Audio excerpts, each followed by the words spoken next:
Hello, dear bankers. Hello to everybody. A very warm welcome to JIB CIB Prep. हम कर रहे हैं आपका सब्जेक्ट HRM तैयार फॉर योर CAIIB, जहां हम मॉड्यूल बी आज करने वाले हैं थ्रू समरी टेबल्स। कुछ इस तरीके से टेबल से आज हम पढ़ेंगे जिस तरीके से हमने मॉड्यूल ए ऑलरेडी कर लिया है, और एक सेशन ऑलरेडी चैनल पर अपलोडेड है फॉर 9 आवर्स, जहां मैंने कंसोलिडेटेड मैनर में आपके साथ बहुत सारे एमसीक्यूज जो मैकमिलन में इंडिविजुअल चैप्टर्स के बाद दे रखे हैं, और इन डिटेल्ड एप्लीकेशन बेस्ड और केस बेस्ड क्वेश्चंस भी करे हुए हैं। अगर आपने वो सेशन अटेंड नहीं किया है तो उस सेशन को भी ज़रूर अटेंड कीजिएगा along with the summary tables, so that you will be able to prepare yourself 100% for your upcoming examination.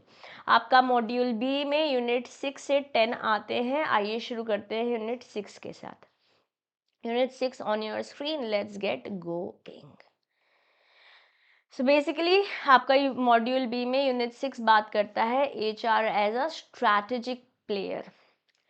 मतलब ह्यूमन रिसोर्स को स्ट्रैटेजिकली अगर अलाइन करते हैं, स्ट्रैटेजिकली उसको स्ट्रॉन्ग करते हैं, तो आप अपने गोल्स तक बेटर पहुंच पाते हैं, इन अ एफिशिएंट मैनर पहुंच पाते हैं, रिसोर्सेज को ऑप्टिमाइज कर पाते हैं। किस तरीके से, आइए इस चैप्टर में बात करते हैं। शुरुआत करते हैं first topic balance score card के साथ। Balance score card is a very important topic. ये क्या है? एक टूल है, इट्स अ स्ट्रैटेजिक टूल जो कंसिडर क्या करता है, नॉन फिनेंशियल और फिनेंशियल एस्पेक्ट्स दोनों को कंसिडर करता है। जैसे मान लेते हैं learning and growth, training and knowledge resource के लिए ज़रूरी है। इसी तरीके से for customers satisfaction service are the tools. कुछ फिनेंशियल कुछ नॉन फिनेंशियल टूल्स का इस्तेमाल करा जाता है इन बैलेंस स्कोर कार्ड, ताकि आप स्ट्रैटेजिकली अपनी रणनीति इस तरीके से बनाएं कि चीज़ें अलाइन हो पाए। तो there are 4 legs in balance score card. क्या ये हमें लर्न करना है? बिल्कुल ही हमें लर्न करना है, तो इसे मैं कर रही हूँ heart mark. First we talk about learning and growth, business processes, customer perspective and financial data. जैसे मान लेते हैं, अगर मैं पर्सपेक्टिव ऑफ कस्टमर के बारे में से बात करती हूँ, तो इसका एग्जांपल ले रहे हैं कि हमने एक फीडबैक कराया कस्टमर्स का, और फिर उसे इवेल्युएट किया कि हम अपनी सर्विसेज को कैसे बेटर कर सकते हैं। या लर्निंग एंड ग्रोथ के लिए हम ट्रेनिंग्स दे सकते हैं, या कुछ कॉन्फ्रेंसेस कर सकते हैं। बिजनेस प्रोसेसेस को अलाइन करने के लिए हो सकता है कुछ चीज़ें री इंजीनियर करने की ज़रूरत हो सकता है कुछ नया इंट्रोड्यूस करना हो सकता है कुछ एलिमिनेट करना हो, बट अल्टीमेटली बिजनेस प्रोसेसेस को इस तरीके से एज अ टूल इस्तेमाल किया जाता है कि स्ट्रैटेजिकली आप ऐसे प्लान करें कि आप अपने गोल तक पहुंच पाएँ। इसी तरीके से फिनेंशियल डेटा को भी, क्योंकि नंबर्स बोलते हैं, हमसे बात करते हैं और हमें इफ़ेक्टिव डिसीजन लेने में मदद करते हैं। ठीक है, चलिए आगे बढ़ते हैं। HR department constitution. HR में क्या क्या होता है? आपके पास रिसोर्सिंग एक्सपर्ट्स होते हैं, डेवलपर्स होते हैं, बिहेवियरल स्पेशलिस्ट होते हैं जो लोग के बिहेवियर्स को ऑब्जर्व करते हैं अकॉर्डिंगली, मतलब बेसिकली साइकोलॉजिकल लेवल पे बात करते हैं, और जो वैल्यू भी क्रिएट करते हैं। तो ये आपके कॉन्स्टिट्यूशन रहा HR डिपार्टमेंट का। ओके, जैसे for example a developer drafts HR strategy. जो हमने डेवलपर जिसे यहाँ पे मेंशन कर रहे हैं, वो HR स्ट्रैटेजीज बना रहा है ताकि आप ऑर्गेनाइजेशन के विजन से, उसके मिशन से हम अलाइन हो पाए। बिहेवियरल स्पेशलिस्ट का एग्जांपल तो मैंने साइकोलॉजिकल लेवल पे दिया है। Resourcing expert is basically resourcing of HR, human resource, चाहे वो आउटसाइड ऑफ द ऑर्गेनाइजेशन हो चाहे इंटरनली हो। और value creator is giving value to the people by adding knowledge, by giving them opportunities to develop। ठीक है, फिर HR transformation के बारे में बात करते हैं।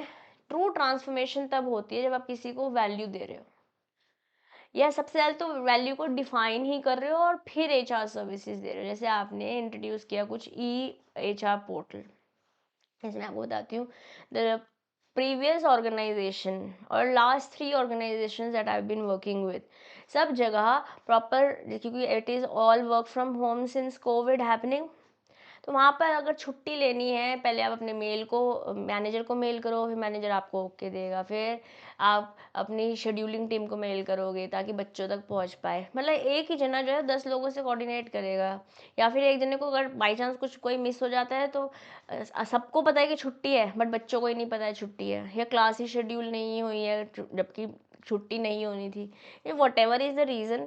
ठीक है, तो इसके लिए क्या हो रहा है, आज ज़्यादातर ऑर्गेनाइजेशंस ने अपने लिए पोर्टल्स बना दिए हैं कि भैया सब कुछ एक ही जगह लॉगिन हो जाएगा। और अगर मान लेते हैं मैंने एज अ टीचर छुट्टी ली, तो जो टीम बैकग्राउंड में क्लास लगा रही है उसे भी पता है, जो बच्चे हैं उन्हें भी पता है, या और जो स्टूडेंट ऑडियंस है, आप लोग यू आर बैंकर्स। ठीक है, but previously I was also teaching to 11 12 CA CMA students, तो बच्चे इसलिए I am referring to them as बच्चे। Then my technical team also knows about it, my manager also knows about it, so everything is there on this portal. I went for a maternity leave for 6 months in 2021. It was through a portal. तो basically क्या हो रहा है, ई portal खाली transformation हो ही नहीं सकता जब तक लोगों को पता ही ना हो, उसके आउटकम्स बता ही नहीं रखे हों कि भैया आपकी कितनी छुट्टियां हैं, कितनी छुट्टियां आप अवेल कर सकते हो, कितनी आप अवेल कर चुके हो, कितनी सिक लीव अवेलेबल है आपके पास, कितनी आपकी अर्न लीव है, कब आप हाफ डे मतलब जितना 15 डेज वर्क करके आपको लेट्स से आधे दिन की छुट्टी मिलती है, that is your earn leave, तो वो कितनी एक्यूमुलेट हो गई है। It is in through a defined process and this is how transformation is happening. खाली आपने एक टूल बना दिया, उससे ट्रांसफॉर्मेशन नहीं होगा। ठीक है, then you have SHRM। What is SHRM? We are talking about human resource. Okay, strategic human resource management. Links जो ये स्ट्रैटेजिक ह्यूमन रिसोर्स मैनेजमेंट है, मतलब आप खाली ह्यूमन रिसोर्स को मैनेज नहीं कर रहे हो बट एक प्रॉपर नीति के साथ, जहाँ पे आप स्ट्रैटेजिकली चीज़ों को अलाइन कर रहे हैं। तो बेसिकली यहाँ पे क्या कर रहे हो, आप HR पॉलिसीज़ को बिजनेस की स्ट्रैटेजी से तालमेल बिठा रहे हो बिजनेसेस को, ताकि या जो लोग हैं इनको एक कंपेटिटिव एज मिले। जैसे फॉर एग्जांपल जो स्ट्रैटेजिक ह्यूमन रिसोर्स मैनेजमेंट है वो अलाइन करता है ट्रेनिंग प्रोग्राम्स को कंपनी के एक्सपेंशन गोल से। मान लेते हैं कोई नए ब्रांच खोलनी है, कोई अपने सेल्स टारगेट्स हमको बढ़ाने हैं, इंटरनेशनली हमको जाना है, कोई हम JV कर रहे हैं, वट एवर इट इज़, मतलब आप अपने ह्यूमन रिसोर्सेज को स्ट्रैटेजिकली ऐसे मैं अलाइन कर रहे हो कि आप कंपनी को नेक्स्ट लेवल पर लेकर जा सको। ओके, फिर HR का क्या रोल है स्ट्रैटेजी एग्जीक्यूशन में। तो HR professionals must evolve from support to value creation. खाली ये नहीं कि हम कोई हेल्प चाहिए तो अब हम हैं, but you should also create value. This is how today strategically HR role is improvising. जैसे मान लेते हैं आप एम्प्लॉय के गोल्स को अलाइन कर रहे हो बिजनेस के ऑब्जेक्टिव से। वैसे तो ये मैनेजमेंट बाय ऑब्जेक्टिव है, बट इसमें रोल किसका है, इसमें जो लोग, जो प्रॉपर HR डिपार्टमेंट है, अगर वो स्ट्रैटेजिकली अलाइंड है तो वो बाकी लोगों को भी स्ट्रैटेजिकली अलाइन कर पाएगा। अब क्या फैक्टर एनालिसिस बात करते हैं HRM की, तो आप इसे यूज़ करते हैं to evaluate HR initiatives and processes. क्यों यूज़ करते हो, ताकि आप इवैल्यूएट कर सको कि HR में जो इनिशिएटिव शुरू हुए हैं, जो प्रोसेसेस हैं, वो सही भी है या नहीं। जैसे अगेन मैं आपको एक ऑर्गेनाइजेशन के बारे में बताती हूँ। 2021 से लेके 2024 तक मैंने वहाँ पर काम किया है। ओके, तो उस ऑर्गेनाइजेशन में कैसे होता था कि कुछ नए नए इनिशिएटिव, जैसे कोई एक प्रोजेक्ट आपने उठाया कि आप ना 45 मिनट्स के छोटे छोटे वर्कशॉप लेते हो। Workshop exactly not a workshop but it is kind of a demo class, ताकि उस जॉनर के स्टूडेंट्स आए, उस फ्री क्लास को समझें, ये समझें कि आप कैसे एनरोल करा सकते हैं क्लासेस में, और फिर क्या आपका कोड दे के लेट्स से वो एनरोल कराते हैं तो 5% आपको you get as a pass back from the company also. तो यहाँ पे एक इनिशिएटिव चालू हुआ, बट इस इनिशिएटिव को समझना भी तो ज़रूरी है कि पता चल रहा है 45 मिनट्स की क्लासेस भी लग रही है, वो 45 मिनट्स हो सकता था पेड क्लास में इस्तेमाल कर लिए जाए, बट आप यहाँ लगा रहे हो। उसके बाद पूरी एक टीम है बैकग्राउंड में जो काम कर रही है, यहाँ से उतने रिसोर्सेज, उतने कन्वर्जन हो भी रहे हैं कि नहीं हो रहे हैं, इवैल्यूएट करना भी तो ज़रूरी है ना। और उसी के लिए आप फैक्टर एनालिसिस का इस्तेमाल करते हो। जैसे using exploratory factor analysis to determine effective training program. आपने ट्रेनिंग प्रोग्राम कराया था कोई, और उससे रिजल्ट आया भी नहीं, उससे इवेल्युएट करोगे तभी तो पता चलेगा ट्रेनिंग सही हुई है या नहीं। Then acquisition of employees, talent को अक्वायर करना है लोग बहुत सारे बाजार में, बट आपकी जो आप पे करने वाले हो उसके साथ, आपके वैल्यूज़ के साथ वो बंदा लाइन भी तो होना चाहिए। तो एचआर प्लानिंग फाउंडेशन है टैलेंट एक्विजिशन की। ठीक है, सीजनल स्टाफ हायरिंग, जैसे मान लेते हैं एक समय है दिवाली के समय ज़्यादा कारीगर की लेट से आपको ज़रूरत पड़ती है, आपकी लहंगा मैन्युफैक्चरिंग दुकान है, दिवाली के टाइम पे शादी के सीज़न पे आपको ज़्यादा स्टाफ चाहिए, तो पीक सीजन स्टाफ की आपको प्लानिंग करनी पड़ेगी ना। That also is happening through where, through HR, right. आप ट्रेनिंग डेवलपमेंट एंड एजुकेशन, वैसे तो ट्रेनिंग डेवलपमेंट के बारे में मे बी एफ में भी बातें करके आए हैं, मॉड्यूल ए में भी बातें करके आए हैं।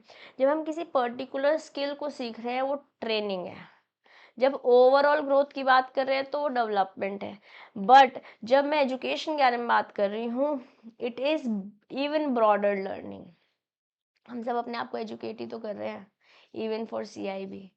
यस, जैसे लीडरशिप डेवलपमेंट प्रोग्राम किया मिड लेवल मैनेजर्स के साथ, तो ये क्या हुआ हैपनिंग, मे बी अगर पर्टिकुलर स्किल के लिए हो रहा है तो ट्रेनिंग होगी, बट इन जनरल ग्रोथ हो रही है तो डेवलपमेंट भी है।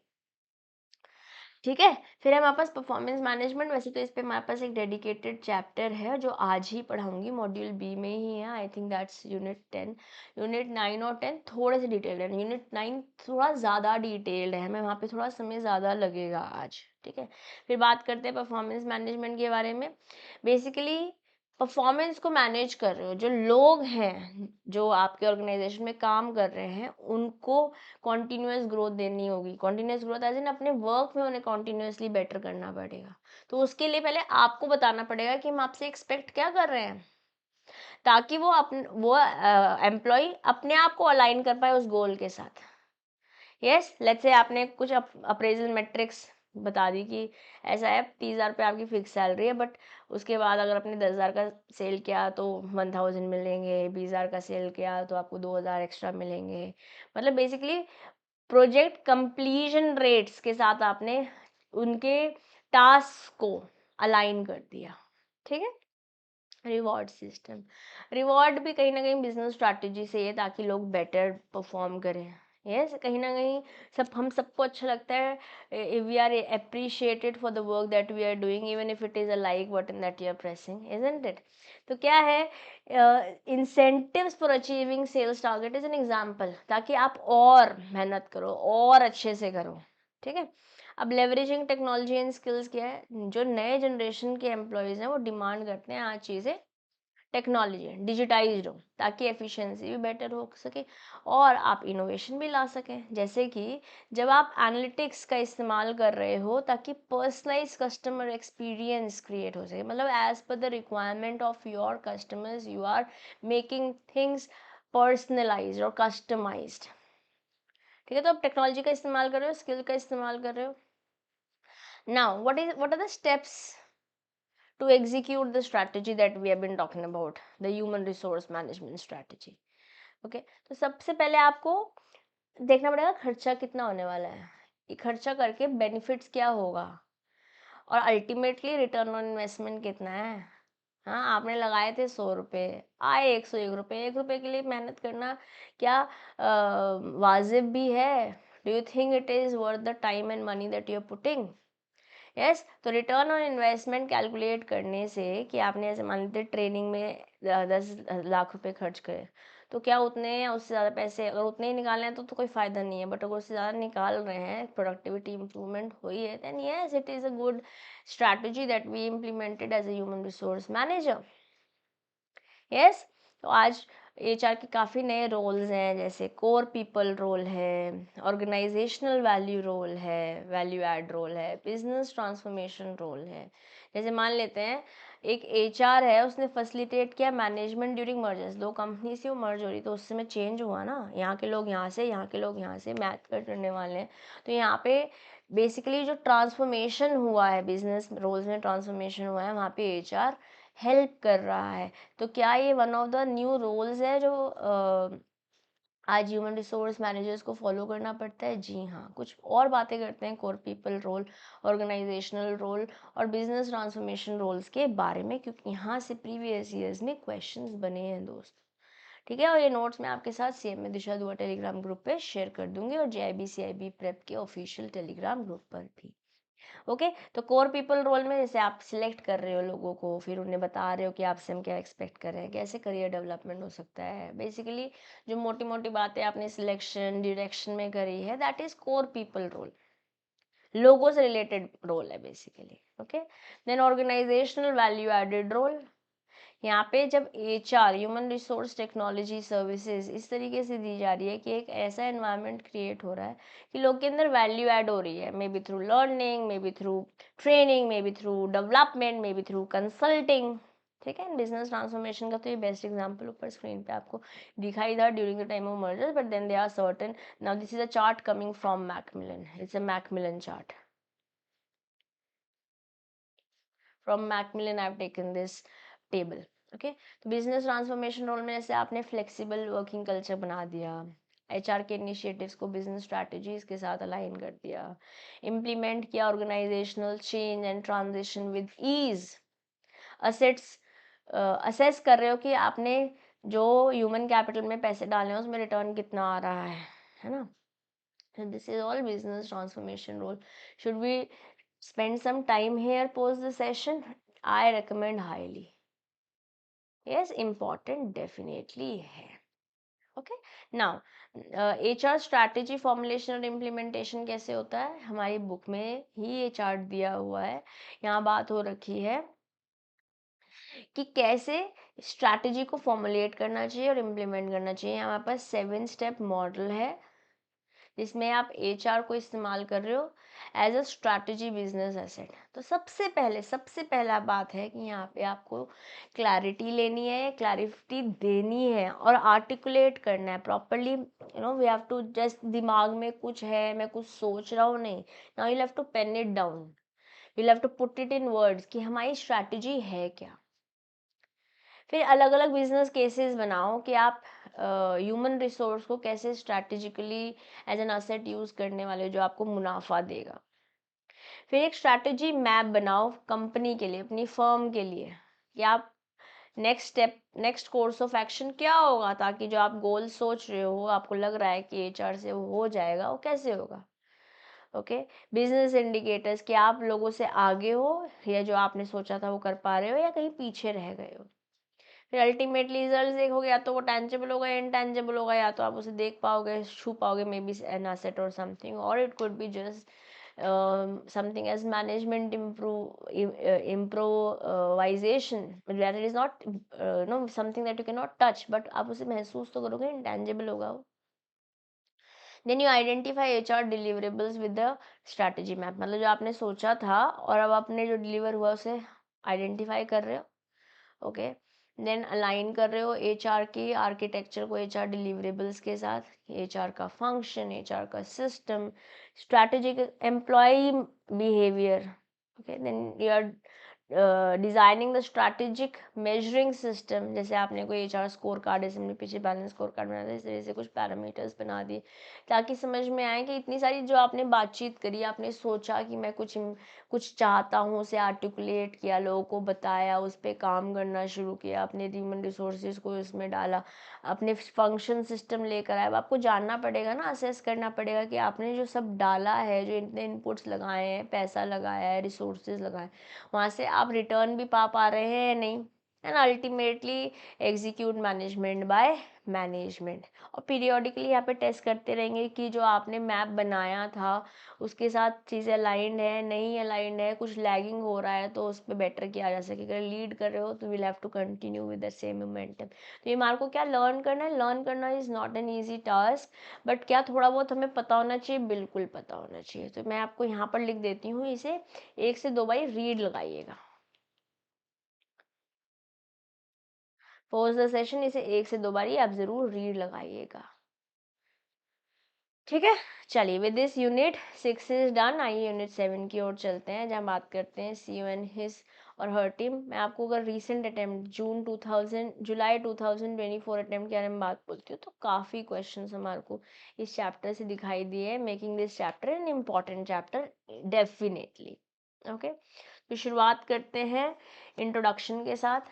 सीईओ कौन है? सीईओ वो बंदा है जो रिस्पॉन्सिबल है इम्प्लीमेंटेशन करने में, जो बोर्ड ऑफ डायरेक्टर्स से स्ट्रैटेजीज बनी है, जो प्लान्स बने हैं, जो पॉलिसीज बनी है। वैसे जैसे अगर आपने शार्क टैंक इंडिया भी देखा हो तो वहाँ पे पूछते हैं हु इज़ द सीईओ, अगर दो तीन लोग होते हैं सीईओ कौन है, हम किससे बात करेंगे, किससे अकाउंटेबिलिटी लेंगे, बिकॉज प्लान तो आपने बना दिया बट इम्प्लीमेंटेशन का काम कौन करने वाला है? ये सीईओ ही करने वाला है। बेसिकली सीईओ वो बंदा होगा जो प्राइमरी लिंक जैसे एक्ट करेगा between the board and the organisation and ensure करेगा कि अलाइनमेंट हो स्ट्रैटेजी और एग्जीक्यूशन के बीच में। ओके, जैसे for example a CEO works with board to finalise a 5 year growth plan and overseas its implementation. खाली प्लान बनाया नहीं है बट ये भी देख रहा है कि इम्प्लीमेंट हो वो प्लान जो बना है, ताकि कंपनी का काम अकॉर्डिंगली हो और अपने गोल्स तक हम नेक्स्ट 5 years में पहुंच पाए।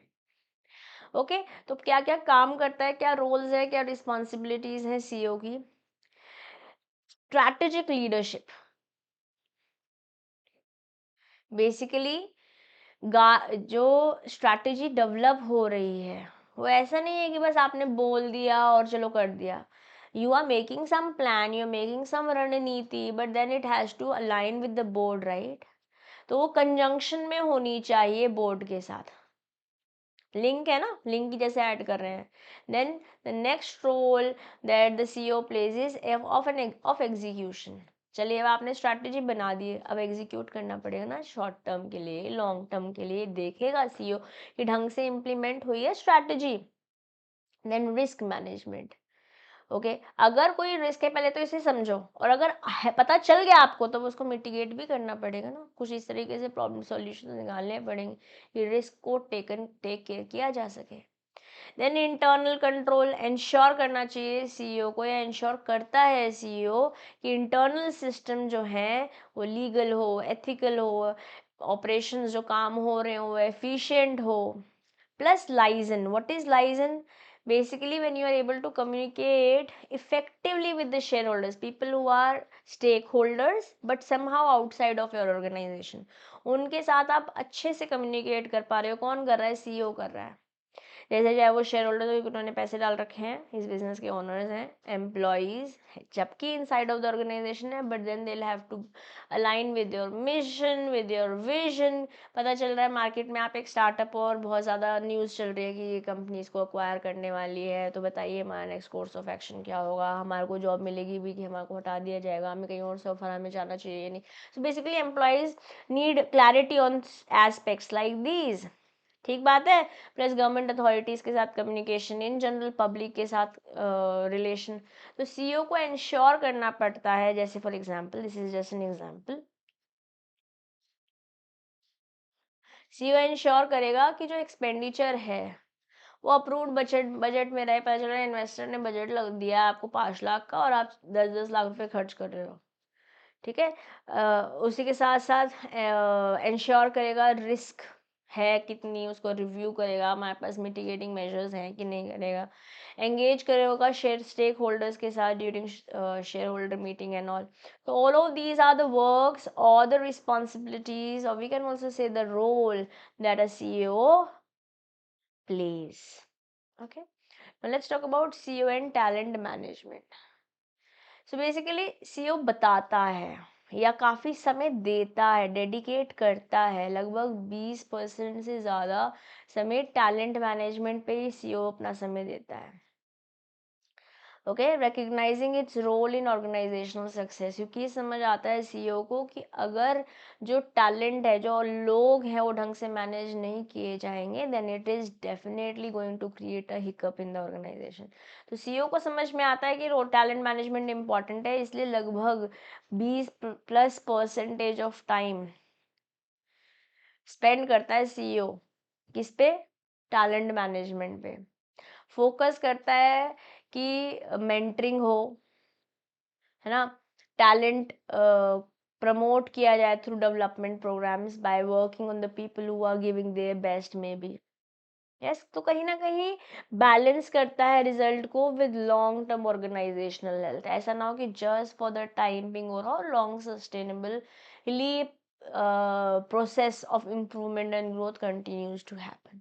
ओके, तो सीईओ क्या करता है, मेंटर करता है an up and coming manager and implement leadership development programs to prepare them for the future roles. This is an example of what how a HR is contributing to talent management. Am I clear? This is an example.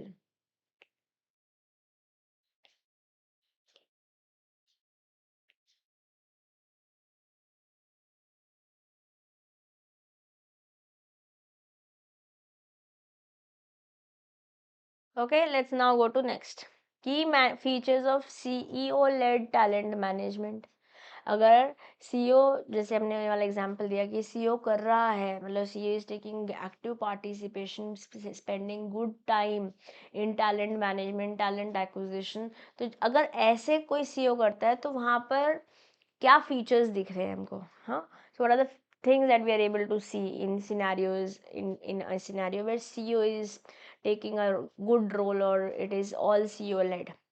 यहाँ पे CEO ensure करेगा result driven leadership होना चाहिए, मतलब गोल तक तो पहुंचना है बट कहीं पे कॉम्प्रोमाइज़ नहीं कर सकते आप कंपनी के कल्चर के साथ। हमारी कंपनी में ऐसा कल्चर नहीं है कि हम किसी को डरा रहे हैं, धमका रहे हैं, र्यूमर्स पे काम कर रहे हैं, तो उस पर कॉम्प्रोमाइज़ नहीं होना चाहिए। एम्प्लॉय की मोराल पे कॉम्प्रोमाइज़ नहीं होना चाहिए। तो टैलेंट मैनेजमेंट है जब सीईओ कर रहा है, then it has to be consistent, एक प्रॉपर स्ट्रक्चर्ड प्रोग्राम के थ्रू होना चाहिए। ये नहीं बस चलो अब ये कर लेते हैं, वो कर लेते हैं, trial and error, there is no ad hoc happening, temporarily कुछ नहीं हो रहा है। लॉन्ग टर्म गोल्स के साथ अलाइन करते हुए ही सीईओ भी काम करेंगे। अपने आप को इमेजिन कर लो सीईओ जैसे, आपके पैसे लगे हुए, आपका बिजनेस है, लोगों ने आपकी वजह से इस बिजनेस में पैसे डाले और आप ही जवाबदार भी होने वाले हो। ठीक है, तो आप अगर अपने आप को ऐसे इमेजिन कर लेते हो और अब आप टैलेंट मैनेजमेंट को करने की बात कर रहे हो और यू आर लीडिंग है, तो क्या डिटेलिंग्स रहेगी इस पॉइंटर की, वो हम डिस्कस कर रहे हैं। इससे क्या होगा, स्ट्रॉन्ग टैलेंट प्रैक्टिसेस होगा that will improve execution and competitive advantage because yes, the CEO wants it so happening and it is all led by this kind of leader. It is monkey sees and monkey does. जैसे हम देखेंगे वैसे ही तो पाएंगे ना, वैसे ही हम repeat करेंगे। जैसे मान लेते हैं फॉर एग्जांपल सीईओ ने इंटरवीन किया when a high performing leader method harm employee well-being, तो क्या अच्छा हुआ, हाई रिजल्ट तो अच्छा आया बट वेलबींग सही नहीं है, तो आज for the timing you are getting good result but over a period of time people are going to leave you and the CEO is not okay with this and therefore he or she is intervening। और साथ साथ वो promote कर रहे हैं development programme ताकि एक sustainable organization culture create हो सके। तो ऐसा ऑर्गेनाइजेशन रहता है सीईओ लेड मैनेजमेंट में। Okay, then let's talk about succession planning. I think I made a proper detail on succession planning also. पहले तो सक्सेशन प्लानिंग क्या है उसे समझ लेते हैं, फिर उसकी डिटेल्ड प्रोसेसिंग भी समझेंगे।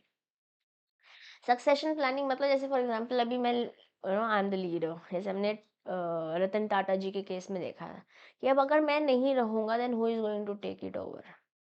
तो बेसिकली आप फ्यूचर के लीडर्स को प्रिपेयर करते हो, एक स्ट्रक्चर को आइडेंटिफाई करके, असेस करके, अपने प्रोसेसेस को डेवलप करके। ओके, जैसे यहाँ पे कुछ स्टेप्स आते हैं, जैसे अंडरस्टैंड कि की रोल्स क्या है, उस बंदे के घर ही बंदा चला जाता है, कोई और बंदा आता है, सक्सेसर आता है, सक्सेसर आता है इस पोजीशन में, then what are the key roles that the person has to perform. Employee को आप कैसे मैनेज करोगे, ठीक है। Developing transfer plans, just in case let's say जो अभी करंट पर्सन है वो ऊपर जा रहा है और नीचे से बंदा कोई ऊपर आ रहा है कि सेम लेवल से इधर आ रहा है, तो कैसे रोल्स प्लान्स कैसे होंगे, ट्रांसफर कैसे होगा बेसिकली।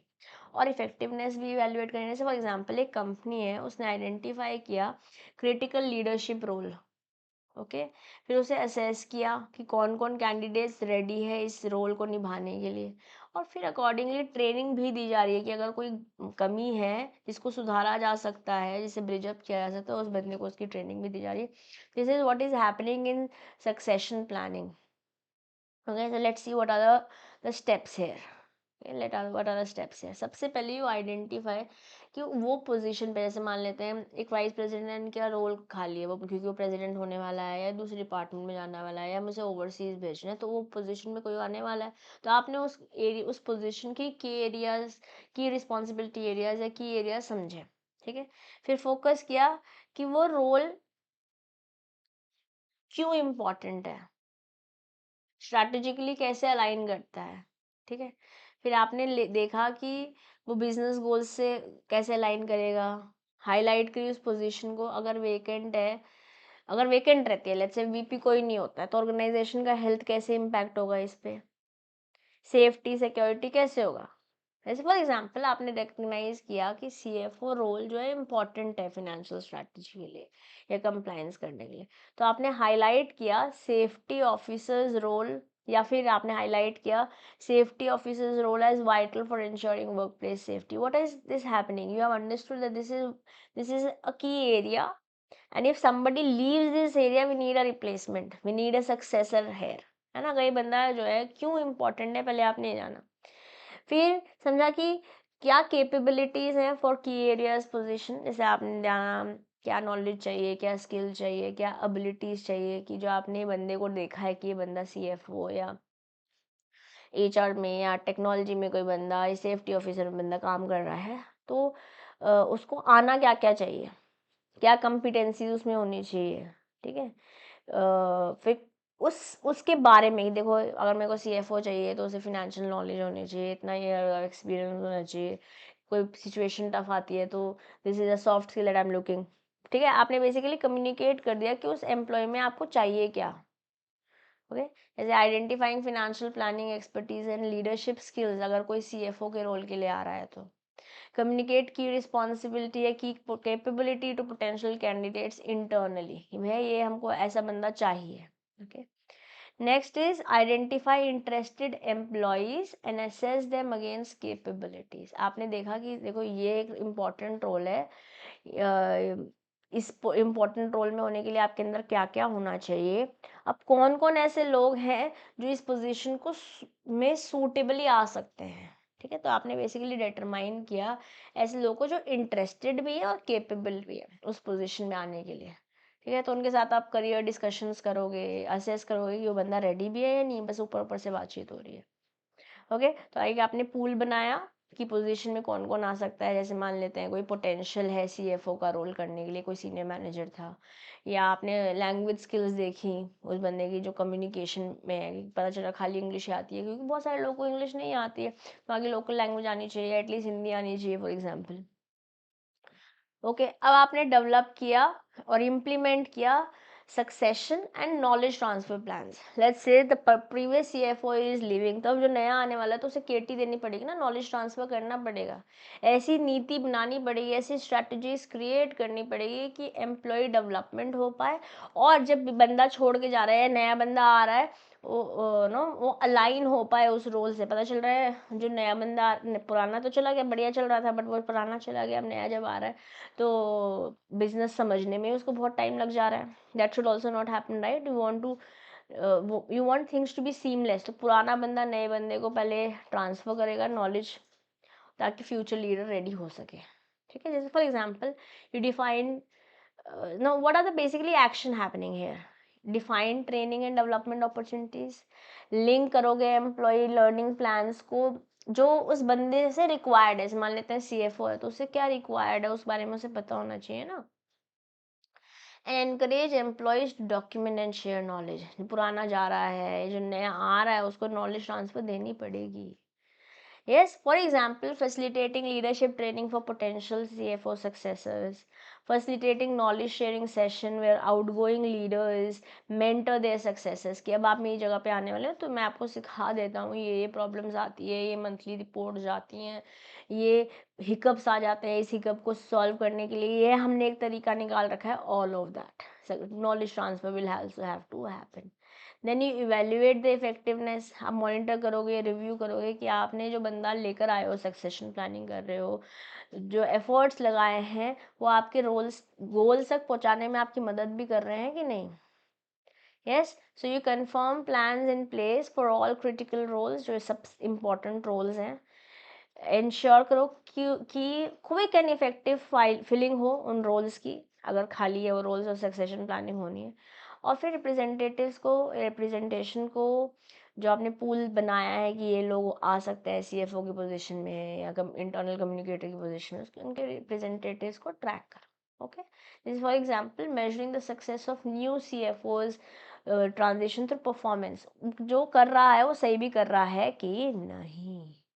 ठीक है, this is about succession planning. I hope you have understood it. रट्टा हमको सारे स्टेप्स का नहीं लगाना, बट क्या हमें सक्सेशन प्लानिंग के बारे में पता होना चाहिए, बिल्कुल पता होना चाहिए. एक इम्पॉर्टेंट टॉपिक बिल्कुल है. ठीक है, now let's talk about managerial succession planning. Okay, तो ये फोकस करता है specifically on managerial level talent. क्या ज़रूरत है, what are the needs. Include individual career plan, path planning, performance evaluation, career counseling, strategic hiring to address gap. Let's say कोई बंदा जाने वाला है, नया बंदा आने वाला है, तो सक्सेशन प्लानिंग को आप मैनेज करना, स्टेप्स हम ऑलरेडी पढ़ चुके हैं वैसे. यस, जैसे आपने एक करियर काउंसलिंग सेशन किया मैनेजर्स के लिए, ताकि उनको समझ में आए कि क्या प्रमोशन के पाथ हैं, वो आगे कैसे बढ़ सकते हैं. स्पेसिफिक लीडरशिप वर्कशॉप्स भी कराई जाती हैं ताकि लोगों का मेंटली ग्रोथ हो, फ्यूचर में क्या प्लान्स हैं, क्या उनके लिए प्रमोशन एवेन्यूज़ हैं, उनके बारे में उन्हें पता होगा, तो अकॉर्डिंगली अपने आप पे काम कर पाएंगे ताकि सक्सेशन प्लानिंग को मैनेज किया जा सके. Yes, now let's talk about job family framework. जब आप सिमिलर टाइप ऑफ स्किल्स या रिस्पॉन्सिबिलिटीज या काम करने वाले जॉब्स को साथ मिला देते हो, जैसे फाइनेंस रिलेटेड जितनी बातें फिनेंस डिपार्टमेंट में डाल दी, ह्यूमन रिसोर्स रिलेटेड जो भी बात है वो ह्यूमन रिसोर्स डिपार्टमेंट में डाल दी. इससे क्या होगा, करियर प्रोग्रेशन एंड डेवलपमेंट. जैसे let's say everybody here is in a finance department for example, तो कोई बंदा फिनेंस में मंथली रिपोर्ट्स बना रहा होगा, कोई डेली रिपोर्ट्स बना रहा होगा, कोई फिनेंशियल ट्रांजैक्शंस कर रहा होगा, आपस में तीनों इंटर रिलेटेड है, तो काम तो चाहे आप नहीं कर रहे हो बट बाकी चीज़ें तो सीखोगे ना. Then it is a job family framework. Maybe when you, let's say, step up the ladder or leave the organization and then step up the ladder of your career, so you know how things happen in that genre, उस area में, उस department में काम कैसे होता है. ठीक है, एनहांस करेंगे टैलेंट एंड क्रिएटिविटी, क्योंकि एक स्ट्रक्चर्ड ग्रोथ अपॉर्चुनिटी पाथ है आपके पास. ओके, जैसे फॉर एग्जांपल फिनेंस और फैमिली में फिनेंशियल एनालिस्ट, पेरोल मैनेजर जैसे रोल्स आएंगे जो कि फोकस करेंगे आपकी फिनेंशियल कॉम्पिटेंसी में, बट कहीं ना कहीं डेफर होंगे स्पेशलाइजेशन और कॉम्प्लेक्सिटी में, क्योंकि जो पेरोल मैनेजर है उसे हो सकता है फिनेंशियल एनालिस्ट का काम इतना अच्छे से करना ना आता हो, but it is in the same family group, family job group. This is what is the difference. I suggest you to read this also as an example post the session. ठीक है, अब बात करते हैं ह्यूमन रिसोर्स ऑडिट के बारे में. Okay, एक सिस्टमैटिक इवैल्यूएशन जब करते हो आप HR के प्रैक्टिसेस की against what do you want and what you are doing. Practice what you preach. You are preaching this and you are practicing this, then you'll have to evaluate and correct yourself. ठीक है, तो आप systematically जब evaluate कर रहे हो HR practices को against desired standard, that is what is audit. तो यहाँ पे क्या क्या स्टेप्स हैं, जैसे आपने HR के गोल्स डिफाइन करे, असेस किया कि क्या करंटली हो रहा है, एनालाइज किया कि कैसे हो रहा है, अगर जो हम कर रहे हैं उससे हो क्या रहा है, और अगर कुछ इम्प्रूवमेंट है तो उसे इम्प्लीमेंट कर लिया. ये रहे आपके 4 स्टेप्स.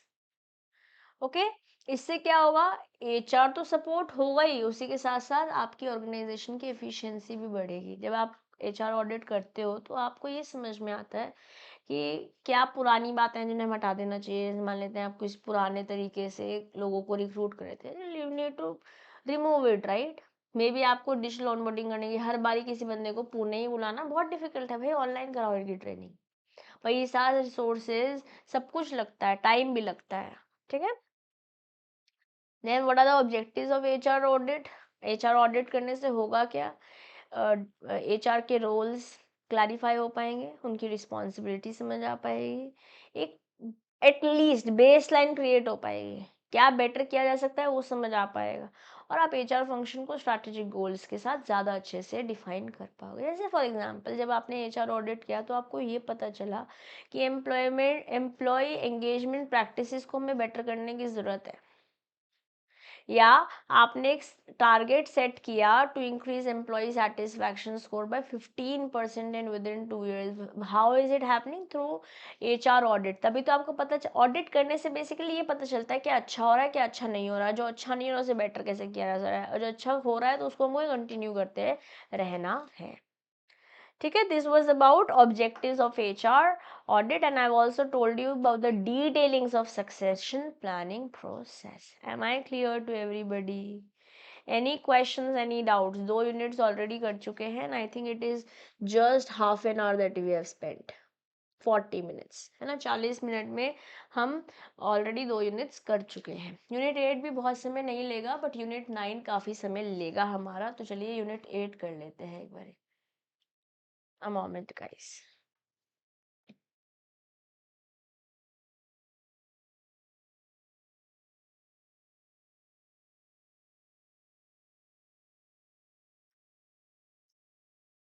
चलिए कंटिन्यू करते हैं यूनिट 8 के साथ। कम्युनिकेशन है इस चैप्टर का नाम, ठीक है। ये चैप्टर बहुत ज़्यादा बड़ा नहीं है, but I think notes, give me a moment, okay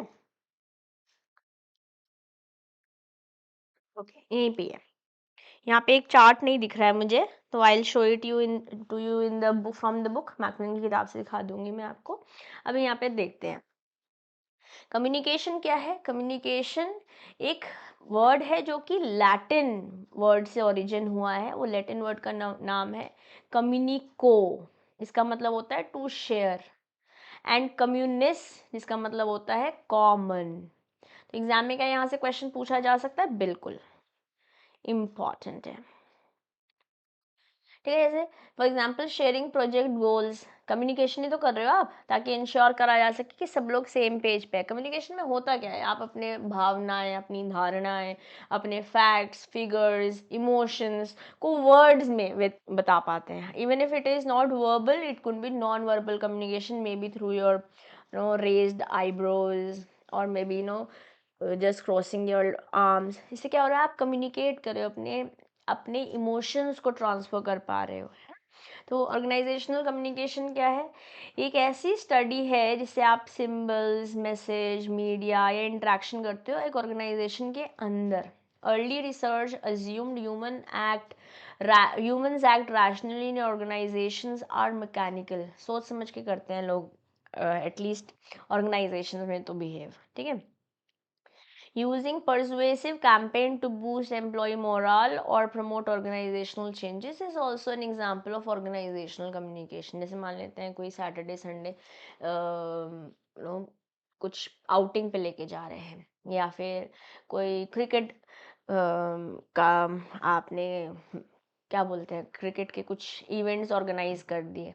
तो यहाँ पर क्या कर रहे हो, you are using certain emotion, certain message, certain media to communicate it with in the organisation.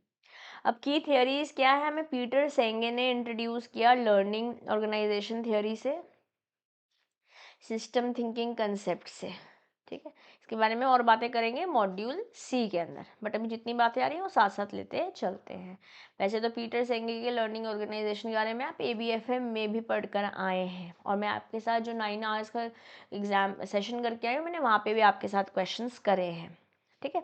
अब बट और भी सेशन जब मैं MCQ का मैराथन करूँगी वहाँ पर भी करूँगी टॉपिक, जब पीटर सिंह का डिटेल में लर्निंग ऑर्गेनाइजेशन का आएगा वहाँ भी करूँगी, टेंशन मत लीजिए। बट अभी के लिए समझते हैं पीटर सिंह ने हमारे साथ कंसेप्ट जैसे कि लर्निंग ऑर्गेनाइजेशन और सिस्टम थिंकिंग जैसी बातचीत करी है। जैसे for example when you encourage cross department collaboration, ताकि कॉन्टिन्यूस लर्निंग और अडेप्टेबिलिटी हो पाए। ये वन ऑफ द थियरीज है जो हमको पीटर सेंगे ने दी है, ओके।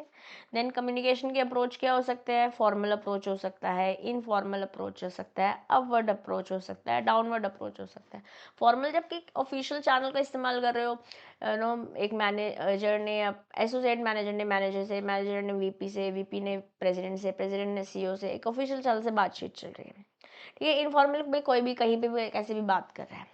अपवर्ड इज जब एक एम्प्लॉय मैनेजमेंट के पास जा रहा है, वो अपवर्ड हुआ। और जब मैनेजमेंट एम्प्लॉय के पास या सबॉर्डिनेट के पास आ रही है तो ये डाउनवर्ड हो जाएगा। एरो कहाँ जा रहा है उससे आप कर लीजिए। जैसे for example sending an official email और मेमो इज फॉर्मल। इनफॉर्मल में आप चैट कर रहे हो, कॉफी ब्रेक पे चाय पे चर्चा चल रही है, इनफॉर्मल। कम्युनिकेशन के पैटर्न्स ये हमें डिफाइन करे हैं हैरल जे लेविट ने। क्या यहाँ से क्वेश्चन पूछा जा सकता है? बिल्कुल पूछा जा सकता है। कब किया था? 1950 में किया था। जैसे पैटर्न ऐसे हो सकता है कि no, this is how it is going, circle chain में हो सकता है। इसने इसको बताया, इसने इसको बताया, इसने इसको बताया। There could be wheel, wheel जैसे पहिया होता है ना, कि यहाँ से इसी सेंटर से ही जा रही है सारी इन्फॉर्मेशन और इसी सेंटर के पास आ रही है, spokes. Then you have Y structure, दो सुपीरियर से एक सबॉर्डिनेट के पास आ रही है। There could be some different network patterns also. जैसे एक व्हील पैटर्न इस्तेमाल किया जाता है in team where one central figure communicates to all employee. जैसे मैंने बताया ना, ये एक बंदा है जो कम्युनिकेट करे सारे, और वैसे सर्कल में ये इसको बता रहा है, इसको बता रहा है, इसको बता रहा है, इसको बता रहा है, इसको बता रहा है, इस तरीके से। Okay, now communication insights one way हो सकता है, one way is always faster. जैसे मैंने आपको बता दिया, ये करना है, आपके पास एक ईमेल आ गया या एक ऑडियो आ गया, ये करना है। टू वे में जहाँ पे आपको फीडबैक भी मिलता है, ये ज़्यादा एक्यूरेट होगा, कॉन्फिडेंस भी आएगा कि अच्छा आपने ये बोला, मुझे ये समझ में आया, ये करना है। Two way system can feel noisier और डिसऑर्डरली। मैं कुछ बोल रही हूँ, अरे मेरी बात पूरी तो सुन लो, but then it is always more accurate या seemed to be more accurate. जैसे कस्टमर फीडबैक मैकेनिज्म एक टू वे कम्युनिकेशन है। ओके, जहाँ पे प्रोडक्ट की क्वालिटी को कैसे बेटर कर सकते हो, है ना। या फिर आपने एक अनाउंसमेंट कर दी कि अब छुट्टी है, लेट्स से, या यहाँ पे आपको एक्स्ट्रा आवर्स काम करने होंगे, तो ये वन वे कम्युनिकेशन है, बता दिया आपने। Okay, now there are certain important theories that have been given to us, जिसमें जो बहुत important theories हैं जो previous years में आई हुई हैं, जो आने आ सकती हैं, उनके उनकी डिटेलिंग्स भी मैं आपके साथ इस चैप्टर में लाई हूँ। हमारे पास एक theory है शैनन शैनन वीवर थियरी, जो फोकस किस पे करती है? On the sender, message and receiver. और यही वाला चार्ट मैं आपके लिए लेकर आई थी। ठीक है, मैं आपको दिखा दूंगी, I just show it to you in the book itself. ये चार्ट में यहाँ पे आपको स्पेस जो दिख रही है, यहाँ वही चार्ट था, but I am not sure why is it not reflecting है। Anyways, no problem. फिर हमारे पास हेनरी फ्योल के प्रिंसिपल्स हैं। हेनरी फ्योल के 14 प्रिंसिपल्स तो मैंने आपको पहले भी बताए हैं। क्या है हेनरी फ्योल के प्रिंसिपल्स? माय नहीं, हमने पढ़ा था dad, UC, USSR, OIC, ABF में बताया था ना, जहाँ पे आपने कहा let's divide the work, division of work, authority, responsibility, discipline, dad हो गया। UC, UC UC UC is, देखो मैं लिख के बता देती हूँ ताकि आपको याद रहे। Dad, UC, USSR, OIC.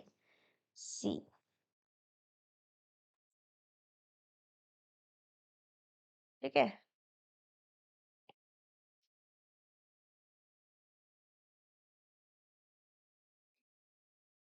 D stands for discipline, authority, responsibility. Authority and responsibility goes hand in hand. Division of work, unity of command,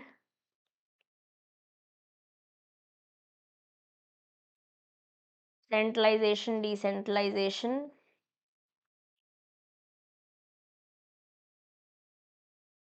ये एक एक्रोनिम है जो आपको सारे प्रिंसिपल्स, 14 प्रिंसिपल्स याद करा देगा। एग्जाम में आपसे नहीं पूछेंगे क्या एक्रोनिम है, just a short form that I have created for you guys. Okay, और I was told by my teachers in class 12th and I am teaching you. Okay, then unity of command, unity of क्या है, one head, one, give me a unity of direction. One head, one plan. Okay, then there is scale or chain.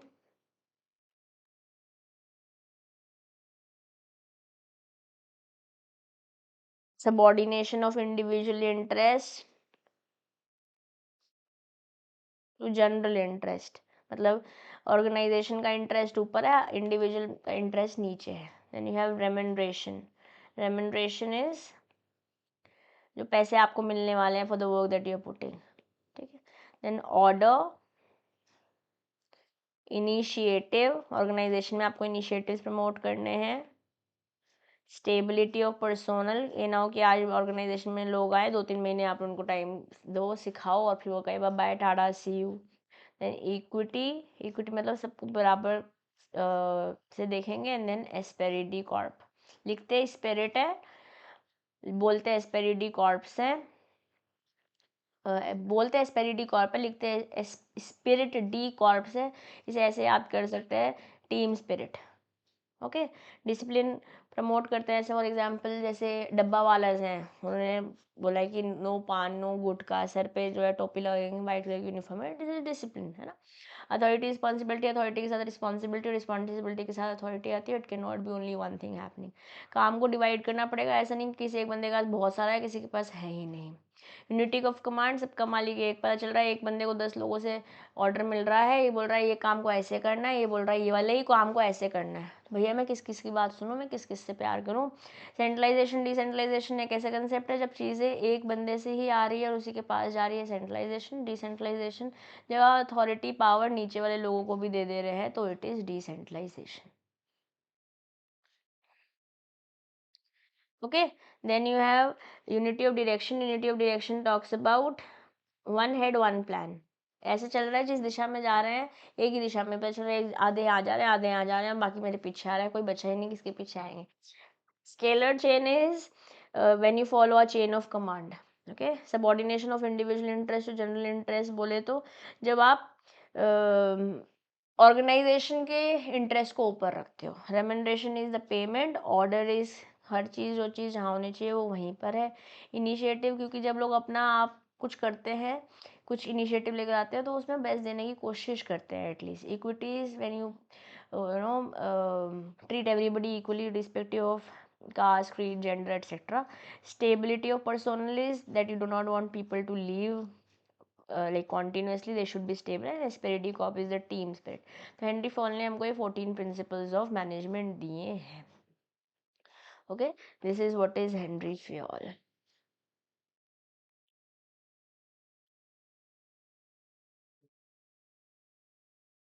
14 principles of management. ठीक है. चलिए, इसके अलावा जैसे आप Fayol के प्रिंसिपल से आप मैनेजर्स को रिवॉर्ड दे सकते हो उनके परफॉर्मेंस पे, डायरेक्ट कर सकते हो क्या कम्युनिकेशन लाइन होनी चाहिए. मैंने 14 प्रिंसिपल्स आपको समझाते हैं. इसके अलावा हमारे पास प्रीवियस ईयर में पूछा गया है चेस्टर बर्नार्ड का कम्युनिकेशन प्रिंसिपल. चेस्टर बर्नार्ड का कम्युनिकेशन प्रिंसिपल फोकस करता है फॉर्मल डायरेक्ट कम्युनिकेशन लाइंस, ताकि कंपीटेंट कम्युनिकेशन हो सके और एक proper there are point of contacts, point of communication centres. Message जो है just because something is coming randomly नहीं होना चाहिए, it has to be authenticated. तो ऑथेंटिकेटेड ईमेल्स का डायरेक्ट कम्युनिकेशन होनी चाहिए मैनेजर्स और टीम के बीच में, ताकि मिस इंटरप्रिटेशन ना हो. इसने इसको कुछ बताना है तो बीच में ज़्यादा लेयर्स मत क्रिएट करो, अदरवाइज नीचे वालों तक वो पहुँचेगा ही नहीं. चंदू के चाचा ने चंदू की चाची को चांदनी रात में चांदी की चम्मच से चटनी चटाई, बोला तो ये था खाली चटनी चटाई पे पहुँच गया है लोगों तक. This should not happen. This is what Chester Barnard is saying. Then you have modern communication issues. कुछ कॉमन चैलेंजेस हैं जो कम्युनिकेशन में है, जिसकी वजह से there is no too much of clarity. आप फीडबैक उतना अच्छे से नहीं दे पाते हो, है ना. You react instead of responding. Communication tools को इतने अच्छे से इस्तेमाल नहीं करो, जैसे आपने गंदे से ईमेल लिख कर दे दिया, इंस्ट्रक्शन ढंग से नहीं बता रखी, प्रोजेक्ट में डिलेज हो रहे हैं, आपस में बातचीत ढंग से हो नहीं पा रही है. ये कुछ इश्यूज हैं. इसके अलावा हमारे पास कुछ बैरियर्स हैं कम्युनिकेशन के. बैड मैसेजिंग, फॉल्टी ट्रांसलेशन, मैं बोल कुछ रही हूँ आप समझ कुछ रहे हो, सुन नहीं रहे हो, मोबाइल ही स्क्रॉल कर रहे हो, अपने आप से आपने कुछ अजम्पशन लगा लिए हैं, वेग अजम्पशंस। इमोशनल बैरियर्स है, डर रहे हो, there is some kind of discomfort, आप अच्छे से बता नहीं पा रहे, ऑर्गेनाइजेशनल बैरियर हो सकता है, आप ट्रस्ट नहीं करते हो, बहुत पीछे से शोर शराब हो रहा है, ढंग से आप समझ नहीं पा रहे हो बोल क्या रहे हैं, या फ़ोन पे बात हो रही है, hello hello hello cut cut हो जा रहा है बार बार से, या पर्सनल कुछ फैक्टर्स भी हो सकते हैं जिसकी वजह से कम्युनिकेशन बैरियर्स आ सकते हैं। जैसे एक नॉइजी वर्क एनवायरनमेंट कहीं ना कहीं ढंग से कम्युनिकेशन होने नहीं दे पाता है। Then there is customer relation, that is important. अगर इफ़ेक्टिव कम्युनिकेशन है आपके कस्टमर्स के साथ, ठीक है, तो उसके लिए आपको एडिक्वेसी चाहिए, ट्रांसपेरेंसी चाहिए, कंसिस्टेंसी चाहिए, and it will give you good result. इससे रिजल्ट्स भी अच्छे होंगे। ऐसा नहीं है कि खाली ये एक टाइम एक्टिविटी है, you will be able to have better results also, इसमें कोई दो राय नहीं है।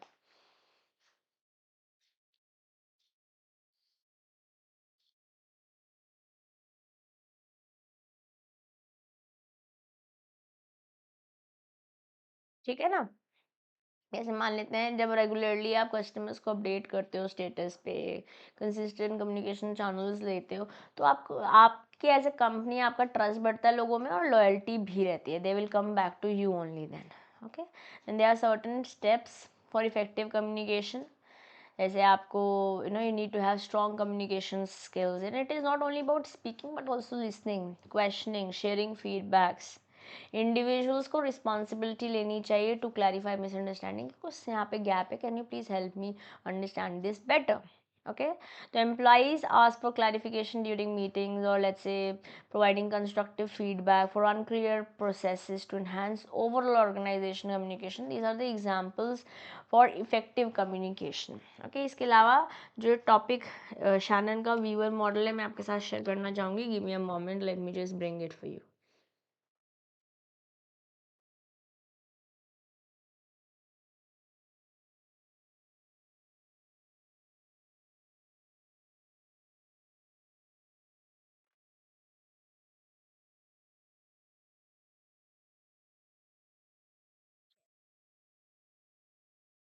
शैनन का व्यूअर मॉडल कुछ इस तरीके से वर्क करता है, मतलब एक सेंडर है, उस सेंडर ने अपने मैसेज को एनकोड किया कुछ मैसेज में या कुछ वर्ड्स में, उसे एक चैनल के through, may be through an email और व्हाट्सएप और कॉल और वीडियो कॉन्फ्रेंस, एक चैनल का इस्तेमाल करते हुए मैसेज भेजा किसको, रिसीवर को। बट रिसीवर तक पहुंचने के लिए उस मैसेज को डिकोड होना पड़ेगा, जैसे यहाँ एनकोड हो रहा है वैसे डिकोड होगा, समझेगा वो बंदा जो रिसीवर है, वो समझेगा उस बात को, इंटरप्रेट करेगा जो आप बोलना चाह रहे हो, और फिर एक रिस्पॉन्स आपको दे देगा। रिस्पॉन्स को आप फीडबैक भी बोल सकते हो। और इस पूरे प्रोसेस में, खाली चैनल में नहीं बट पूरे प्रोसेस में, कहीं पे भी नॉइज या फिर हर्डल आ सकता है।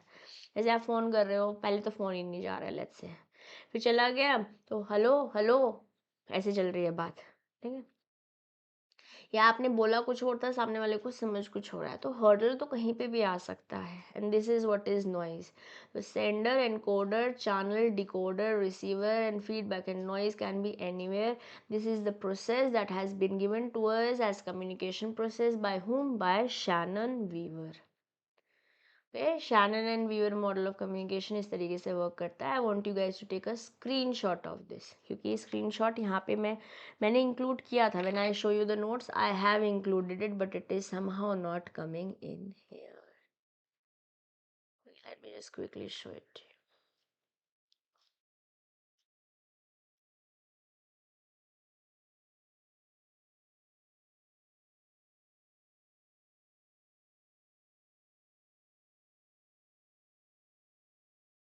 अब हम यूनिट 9 की ओर चलेंगे, जो कि एचआर फंक्शंस के बारे में बात करता है। चैप्टर थोड़ा सा बड़ा है, इस पे हम समय थोड़ा ज़्यादा लगाएंगे। ओके, बट जस्ट मैं क्विकली से दिखा देती हूँ ये। Okay, it is taking some time to load, any which way मैंने इंक्लूड किया था, you have to trust me on this, और हम बैलेंस ऑफ इट करते हैं, ठीक है। Okay, now let's continue with unit 9, है ना। यूनिट 8 हमने पढ़ लिया था, हम पढ़ते हैं यूनिट 9 जो बात करता है एचआर के फंक्शंस के बारे में।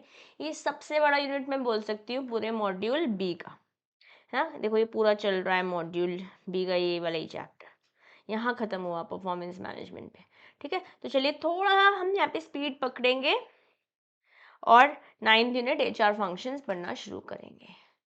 अब जो एचआर हेड है, इस बात को ध्यान रखना होगा कि एचआर हेड को क्लैरिफाई करना पड़ेगा, डिफाइन करना पड़ेगा कि डिपार्टमेंट का मिशन क्या है, गोल क्या है, किसका क्या रोल रहेगा as an HR department, people who are working there. जैसे मान लेते हैं जो एचआर हेड है एक टेक स्टार्टअप का, वो डिफाइन करेगा mission as attracting top talent to meet aggressive growth targets in the field of IT, क्योंकि ये स्टार्टअप ही टेक से रिलेट करता है। ठीक है, फिर हम बात कर रहे हैं SHRM। वैसे तो हम यूनिट 8 में भी इसके बारे में बात करके आए हैं, बट थोड़ी सी ज़्यादा बातचीत यहाँ पर हुई है। Okay, strategic human resource management जो न्यू एचआर फंक्शन है, इट इज़, या फिर ऐसे इसे बोल सकते हैं एक न्यू एचआर फंक्शन जैसे, या फिर जितने भी फंक्शन, जितना भी काम हमें ऑर्गेनाइजेशन में कर रहे हैं वो स्ट्रैटेजिक ह्यूमन रिसोर्स मैनेजमेंट के साथ अलाइन होना चाहिए ताकि हम ऑर्गेनाइजेशन के गोल तक पहुंच पाए। मतलब पता चल रहा है कि और नया कुछ ऑर्गेनाइजेशन में नया काम हुआ है, नया डिपार्टमेंट है, ह्यूमन रिसोर्स ही है, बट अगर वो स्ट्रैटेजिकली अलाइन नहीं है तो फिर हम गोल्स तक नहीं पहुंच पाएंगे। यस, तो स्ट्रैटेजिक वर्कफोर्स प्लानिंग करनी पड़ेगी इम्प्लीमेंट, ताकि हम अलाइन कर पाएँ कि स्टाफ जो लोग हैं ऑर्गेनाइजेशन में उनकी क्या नीड है और वो किस तरीके से काम करेंगे तो हम अपने बिजनेस की गोल तक पहुंच पाएंगे। Okay, now let's talk about human resource planning. HRP या स्टाफिंग क्या होता है? स्टाफिंग हमने ऐसे पढ़ा था ABFM में, right person, right place, right time. Yes, और जब हम ये प्लानिंग कर रहे होते हैं, जब हम ह्यूमन रिसोर्स प्लान कर रहे होते हैं, तो इससे ये तो होगा कि यू विल हैव राइट पर people, yes, at the right time, but इससे होगा क्या ultimately? That you will be more effective and efficient by completing your task, and we have talked about it in ABFM also. Yes, तो HR plans, जैसे मान लेते हैं for example, HR plans for additional tech staff ahead of new product launch. अभी नया product launch हुआ नहीं है, बट उससे पहले ही कुछ नए एम्प्लॉयज़ की ज़रूरत रहेगी जो टेक सपोर्ट में काम करेंगे। तो ये राइट पीपल तो ला रहे हैं, बट राइट टाइम पे भी ला रहे हैं, ताकि जब नया प्रोडक्ट लॉन्च हो तब ये ना हो कि हमारे पास लोग ही नहीं है, स्टाफ का शॉर्टेज है। Okay, now let's talk about HRP system component. HRP is human resource planning system component. यहाँ पे कुछ बातें हैं, जैसे क्या कंपोनेंट्स है, बेसिकली ग्रोथ प्लान्स होंगे कि ऑर्गेनाइजेशन का नेक्स्ट कोर्स ऑफ एक्शन क्या रहेगा, नेक्स्ट टारगेट्स, माइलस्टोन्स क्या रहेंगे, आपके बिजनेस में क्या ट्रेंड चल रहा है, इंडस्ट्री ट्रेंड्स भी तो मैच करने पड़ेंगे। अगर कोई मैन पावर गैप है, मतलब चाहिए 185 है तो 15 लोगों का गैप है, यस, तो इसको आपको समझना पड़ेगा। Employment scenarios and cost effective sourcing approaches, पता चल रहा है आप बहुत बहुत पैसे सोर्सिंग में ही ले रहे हो लोगों को लाने के लिए, है ना? तो it is, we don't want that happening, we want an effective, cost effective sourcing approach, जहाँ से कि टैलेंट तो हम अक्वायर करें but not at a very costly affair. Okay, ना जैसे फॉर एग्जांपल जो ह्यूमन रिसोर्स प्लानिंग है या ह्यूमन रिसोर्स प्लानिंग सिस्टम है, उसने आइडेंटिफाई किया कि एक ऐसा डेटा एनालिस्ट की हमें ज़रूरत है, क्योंकि हमारा फोकस आज डेटा ड्रिवन डिसीजन पे हो गया एक फाइनेंशियल कंपनी में, तो हमारे को वो लोग चाहिए होंगे, people who are basically data analyst. ये किसने प्लान किया, या किसको समझ में आया? HRP को समझ में आया कि आज as a financial service company, क्योंकि हमारे डेटा, जो हमारे डिसीजन है वो डेटा ड्रिवन है, तो हमें एक ऐसा बंदा चाहिए होगा या ऐसे लोग चाहिए होंगे जो डेटा को पढ़ना या इंटरप्रेट करना जानते हों। Okay, now let's talk about the steps in HRP. What are the steps in HRP? There are 4 steps in HRP. सबसे पहले तो ये जानो कि ऑर्गेनाइजेशन के प्लान्स क्या हैं। Next, what are the goals that you are targeting. फिर अब demand and supply forecasting. Now या when I am talking about demand and supply forecasting, I am talking about people, कि कितने लोग की जरूरत पड़ेगी और कितना आज हमारे पास है। ठीक है, फिर अल्टीमेटली एस्टिमेट करो कि कितने HR नीड क्या है, कितना कितना ह्यूमन रिसोर्स आपको चाहिए। अगर आपको आपके पास ज़्यादा है, ठीक है, तो ले ऑफ्स करने पड़ेंगे। अगर कम है तो आपको एम्प्लॉयमेंट नए लोग को देनी पड़ेगी। यस, जैसे मैं फोरकास्टिंग के बारे में बात कर रही हूँ, आपने फोरकास्ट किया है ना, इस प्रोसेस में फोरकास्ट किया कि कितना डिमांड है, कितना सप्लाई है, पता चला आपको ज़्यादा लोग हैं मैन्युफैक्चरिंग यूनिट में, ओके, या और planning and planning internal redeployment to reduce layoffs. कहने का मतलब ये है कि एक डिपार्टमेंट में, मैन्युफैक्चरिंग यूनिट में अगर ज़्यादा लोग हैं, ठीक है, आपके यहाँ ज़्यादा लोग हैं और किसी पर्टिकुलर या कुछ अलग अलग डिपार्टमेंट्स में आप लोग को लोग की ज़रूरत है, तो instead of laying these people, आप इन लोगों को अगर ढंग से प्लानिंग हो रखी होगी तो you will be able to adjust them somewhere. ठीक है ना। डिमांड फोरकास्टिंग फैक्टर्स, अभी क्या स्टेप्स हमें लर्न करने हैं, बिल्कुल या I suggest you to learn,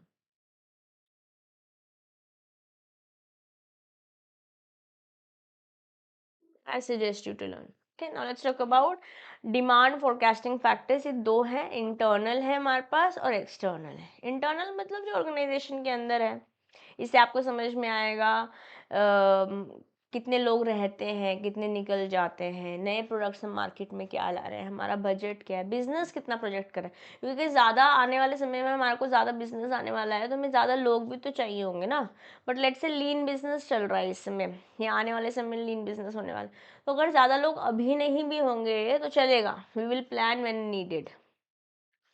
but उसी के साथ साथ कुछ आपको एक्सटर्नल फैक्टर्स का भी ध्यान रखना पड़ेगा कि आपको ऑर्गेनाइजेशन में कितने लोग चाहिए, आपका कॉम्पिटिटिव एनवायरनमेंट कैसा है, मार्केट में जॉब ट्रेंड क्या है, अभी रिसेशन चल रहा है, बहुत बढ़िया जॉब अपॉर्चुनिटीज़ हैं, या इकोनॉमिक क्लाइमेट कैसा है आपकी कंट्री में। All of these are something which is beyond your control, outside the organization. जैसे आप एंटिसिपेट कर रहे हो कि आपको ज़्यादा लोगों की ज़रूरत पड़ेगी due to upcoming technology upgrades and increasing attrition rate, क्योंकि ज़्यादा लोग छोड़ के जा रहे हैं, मतलब they are now no more a part of the organisation, तो आपको ज़्यादा लोग की ज़रूरत पड़ेगी। कैसे पता चल रहा है, ये डिमांड फोरकास्ट कर रहे हो ना आप, बट यहाँ फैक्टर कौन सा है, लोग छोड़कर जा रहे हैं, इज एन इंटरनल थिंग, ठीक है, और टेक्नोलॉजी अपग्रेड हो रहा है, that is a new project may be coming, या आप बिजनेस को प्रोजेक्ट क्या कर रहे हो, ठीक है, these are internal factors. They could be certain external factors also. ये जॉब मार्केट ट्रेंड है कि आपके को कुछ लोग बेंच पे चाहिए होंगे कि now if a new project comes then you will be able to deploy these extra surplus जो आपके पास बेंच पे लोग बैठे हुए हैं, ठीक है। Now let's talk about man power forecasting techniques. हमारे पास कुछ टेक्निक्स हैं जहाँ से भी एग्जाम में आपसे क्वेश्चन पूछा जा सकता है, तो मैं इसको भी हार्ट मार्क कर रही हूँ। हम कुछ 3 टेक्निक्स को अच्छे से पढ़ेंगे, जिसमें से डेल्फी सबसे ज़्यादा इम्पॉर्टेंट है, ठीक है। पहले तो सिंपल असेसमेंट कर सकते हो, जब आप असेस करोगे कितने लोग की आपको ज़रूरत है, डायरेक्ट एस्टिमेशन कर लिया। फिर इसके अलावा हम वर्क स्टडी टेक्निक कर सकते हैं, जैसे मान लेते हैं हमारे पास दिन के लेट्स से 100 यूनिट बनते हैं और एक बंदा 10 यूनिट बना लेता है, तो 10 लोग से काम चल जाएगा। ये कैसे पता चला कि वर्कलोड मैंने एनालाइज कर लिया कि एक दिन में हमें ये चाहिए, तो and then you have Delphi technique. Delphi technique is, experts क्या कहते हैं, एक्सपर्ट्स कंसेंसस, ओके। तो जब आप डेल्फी टेक्निक का इस्तेमाल करते हो तो ह्यूमन रिसोर्स इनपुट्स गैदर करते हैं डिपार्टमेंट के हेड से, जो बताते हैं कि कितने लोगों की अब हमारे को ज़रूरत पड़ रही है। तो जो हेड है, एक्सपर्ट्स ही तो है ना दोस्तों, ये सबसे ज़्यादा इंपॉर्टेंट है, तो मैं इसको ज़्यादा एज एन हार्ट मार्क कर रही हूँ। Okay, now let's talk about recruitment process. जैसे कि मैंने आपसे आई थिंक प्रीवियस सेशन में बताया था, रिक्रूटमेंट जो है एक पॉजिटिव प्रोसेस है। हम लोगों को बोल रहे हैं आओ आओ मेरी कंपनी में अप्लाई करो, ये और हर एक ऑर्गेनाइजेशन की डायनेमिक स्ट्रैटेजी हो सकती है, not not only organization wise, it is currently what is the need of the hour. और यहाँ रिक्रूटमेंट के सोर्स भी इंटरनल हो सकते हैं, एक्सटर्नल हो सकते हैं। इंटरनल में जैसे आप ट्रांसफर्स कर सकते हो, या ट्रांसफर्स हो सकते हैं, प्रमोशन हो सकते हैं, ठीक है। एक्सटर्नल में आप एडवर्टीजमेंट करा सकते हो, कैंपस प्लेसमेंट कर सकते हो, है ना, कॉम्बिनेशन ले सकते हो ऑनलाइन ऑफलाइन का। जबकि सिलेक्शन एक नेगेटिव प्रोसेस है, वाई, क्योंकि यहाँ पे जितने लोग ने अप्लाई किया सबको तो आप चूज नहीं कर लोगे, या तो आप बेस्ट पर्सन को चूज करोगे जो आपको लगता है कि काम जो है वो कर लेगा, है ना, बेस्ट चॉइस उठाओगे अपने ऑर्गेनाइजेशन के लिए। तो यहाँ पे कुछ स्टेप्स फॉलो करने पड़ते हैं, जैसे आप पहले प्रीलिमिनरी स्क्रीनिंग करते हो, फिर इनिशियल इंटरव्यूज होते हैं, then there is selection test, personal interviews, reference and background checks, and then ultimately job offers happen. Yes, तो प्रॉपर एक प्रोसेस फॉलो किया जाता है for selection to happen. Okay, now government policy of interviews, 2016 में जो interviews है government department में बोल रही हूँ मैं, जूनियर लेवल पोस्ट से डिसकंटिन्यू कर दी गई पब्लिक सेक्टर में। वे पर्सनालिटी असेसमेंट ज़रूरी नहीं है, इसलिए वहाँ पे इंटरव्यू हटा ही दिया गया। जैसे junior level clerks in public sector banks are now selected on written exam, interview नहीं होता है क्योंकि इनकी पर्सनालिटी टेस्ट की ज़रूरत नहीं है। ओके अब जब एक good selection practice who is to be selected, best person को अगर हमें उठाना है आउट ऑफ द रिसोर्स और the pool that we have currently, उसमें से बेस्ट प्रैक्टिस क्या रहेगी? आपको जॉब डिस्क्रिप्शन जानना पड़ेगा पहले तो, और जो आपको चाहिए वो आपको कम्युनिकेट भी करना पड़ेगा। जो लोग इंटरव्यू लेने वाले हैं they'll have to be trained interviewers, specially जब आप बंदे का साइकोलॉजी चेक कर रहे हो, बिहेवियर समझना चाह रहे हो। यस एक क्या बेंचमार्क होगा कैंडिडेट को कंपेयर करने का? अगर मान लेते हैं एप्पल टू एप्पल कंपैरिजन होना चाहिए, पता चल रहा है सेल्स का बंदा है और आप उसे फिनेंस के साथ कंपेयर करो, you not be able to match it, right? Plus आप लाइन मैनेजर्स को इन्वॉल्व करो बिकॉज अल्टीमेटली तो इन्हें ही काम कराना है। Yes, and training of new recruits, all of these are certain essentials that are required when you pursue practice for selection of people who have applied for your organization for say. For example, एक company ने एक structured interview का इस्तेमाल किया एक trend panel के साथ, ताकि असेस किया जा सके कि जिन लोगों ने अप्लाई किया आपकी कंपनी में to be employees against some pre defined competencies. जो हमने स्टैंडर्ड्स बोले थे ना, स्टैंडर्ड्स, उनको वो प्री डिफाइंड कॉम्पिटेंसीज हैं। प्लस यहाँ पे फाइनल सिलेक्शन स्टेज पे मैनेजर्स को भी इंक्लूड कर लिया जा रहा है, क्योंकि अल्टीमेटली उन मैनेजर्स ने ही इन लोगों के साथ काम करना है। अब कुछ टॉपिक्स हैं जो इम्पॉर्टेंट है और इस टेबल में इंक्लूड नहीं किया जा सकते थे, तो उनको मैंने सेपरेट टेबल्स में आपके लिए लेकर आई हूँ, है ना। ये 6-7 टेबल हैं जो हमें पढ़ने हैं। इसके अलावा हमारे पास एक कंपनसेशन पैकेज किताब में दिया हुआ है, ये स्क्रीनशॉट मैंने बुक से ही लिया हुआ है आपके मैकमिलन से, उसको भी थोड़ा सा हम टाइम देंगे, ठीक है। तो चलो शुरू करते हैं। लेटेस्ट ट्रेंड्स जो कॉर्पोरेट रिक्रूटमेंट में चल रहे हैं। आज हम कॉर्पोरेट टैलेंट नेटवर्क मतलब कंपनीज प्लेटफॉर्म जैसे कि लिंक्डइन, ट्विटर, फेसबुक, ग्लासडोर जैसे प्लेटफॉर्म्स का इस्तेमाल करती हैं, ताकि एक तो एक अपनी कंपनी के बारे में लोगों को बता सको, ठीक है, और अट्रैक्ट कर सको people who are looking for jobs. जैसे मान लेते हैं कंपनी प्रॉपर अपना एक्टिव लिंक्डइन पेज बना रही है, ताकि एम्प्लॉयमेंट स्टोरीज बता सके, अचीवमेंट्स बता सके कि हमारे लोग क्या क्या कर रहे हैं, so that people are also incline towards applying in your organization. Then there could be social sourcing, जैसे आज हम वेब टूल्स का इस्तेमाल भी करते हैं to source candidates by valuating online social footprints, technical skills, कितने नो फॉलोअर्स हैं, लेट्स से फॉर एग्जांपल। जैसे मान लेते हैं एक टेक कंपनी है जो कि एंटेलो का इस्तेमाल कर रही है ताकि एनालाइज किया जा सके candidates GitHub contribution and LinkedIn profiles to find software developers, क्योंकि सब लोग जैसे आप और मैं जैसे लोग भी तो लिंक्डइन पे एक्टिव है ना, और किसी कंपनी को लोग की ज़रूरत है। Instead of giving somebody else money, there is an HR team let's say who is working on this platform, ताकि जो बेस्ट लोग हों सॉफ्टवेयर उनको मैसेज किया जाए, उनसे बात की जाए। अगर सॉर्टिंग होती है तो लेट्स डू वर्क टुगेदर, किसी को पैसे भी नहीं देने पड़ेंगे यहाँ पे। ओके अब इसके अलावा रिक्रूटर्स एज सोर्सर्स नॉट रिक्रूटर्स, क्या मतलब है? Recruiters are transitioning from traditional hiring managers to proactive sourcers who find and engage with talent rather than just filling roles. Currently इस समय जो पोजीशन ओपन है जस्ट उसके लिए नहीं ले रहे हैं, ट्रेडिशनल हायरिंग नहीं हो रही है। Yes, जैसे for example instead of waiting for applications, recruiters actively reach out to passive candidates. हो सकता है वो बंदा जिसको आप बात कर रहे हो, जिसको आप रीच आउट कर रहे हो, वो एक्टिवली अभी जॉब ढूंढ ही नहीं रहा है, बट पैसिव कैंडिडेट्स हो सकते हैं लिंक्डइन पे, उनके साथ रिलेशनशिप बना रहे हैं बिफोर ओपनिंग राइजेस, अभी तो जॉब आई ही नहीं है, मतलब ट्रेडिशनल हायरिंग नहीं हो रही है। ओके तो सोर्सिंग ही कौन कर दे रहा है? ये एचआर डिपार्टमेंट कर दे रहा है। Okay next is a barrage of new assessment science.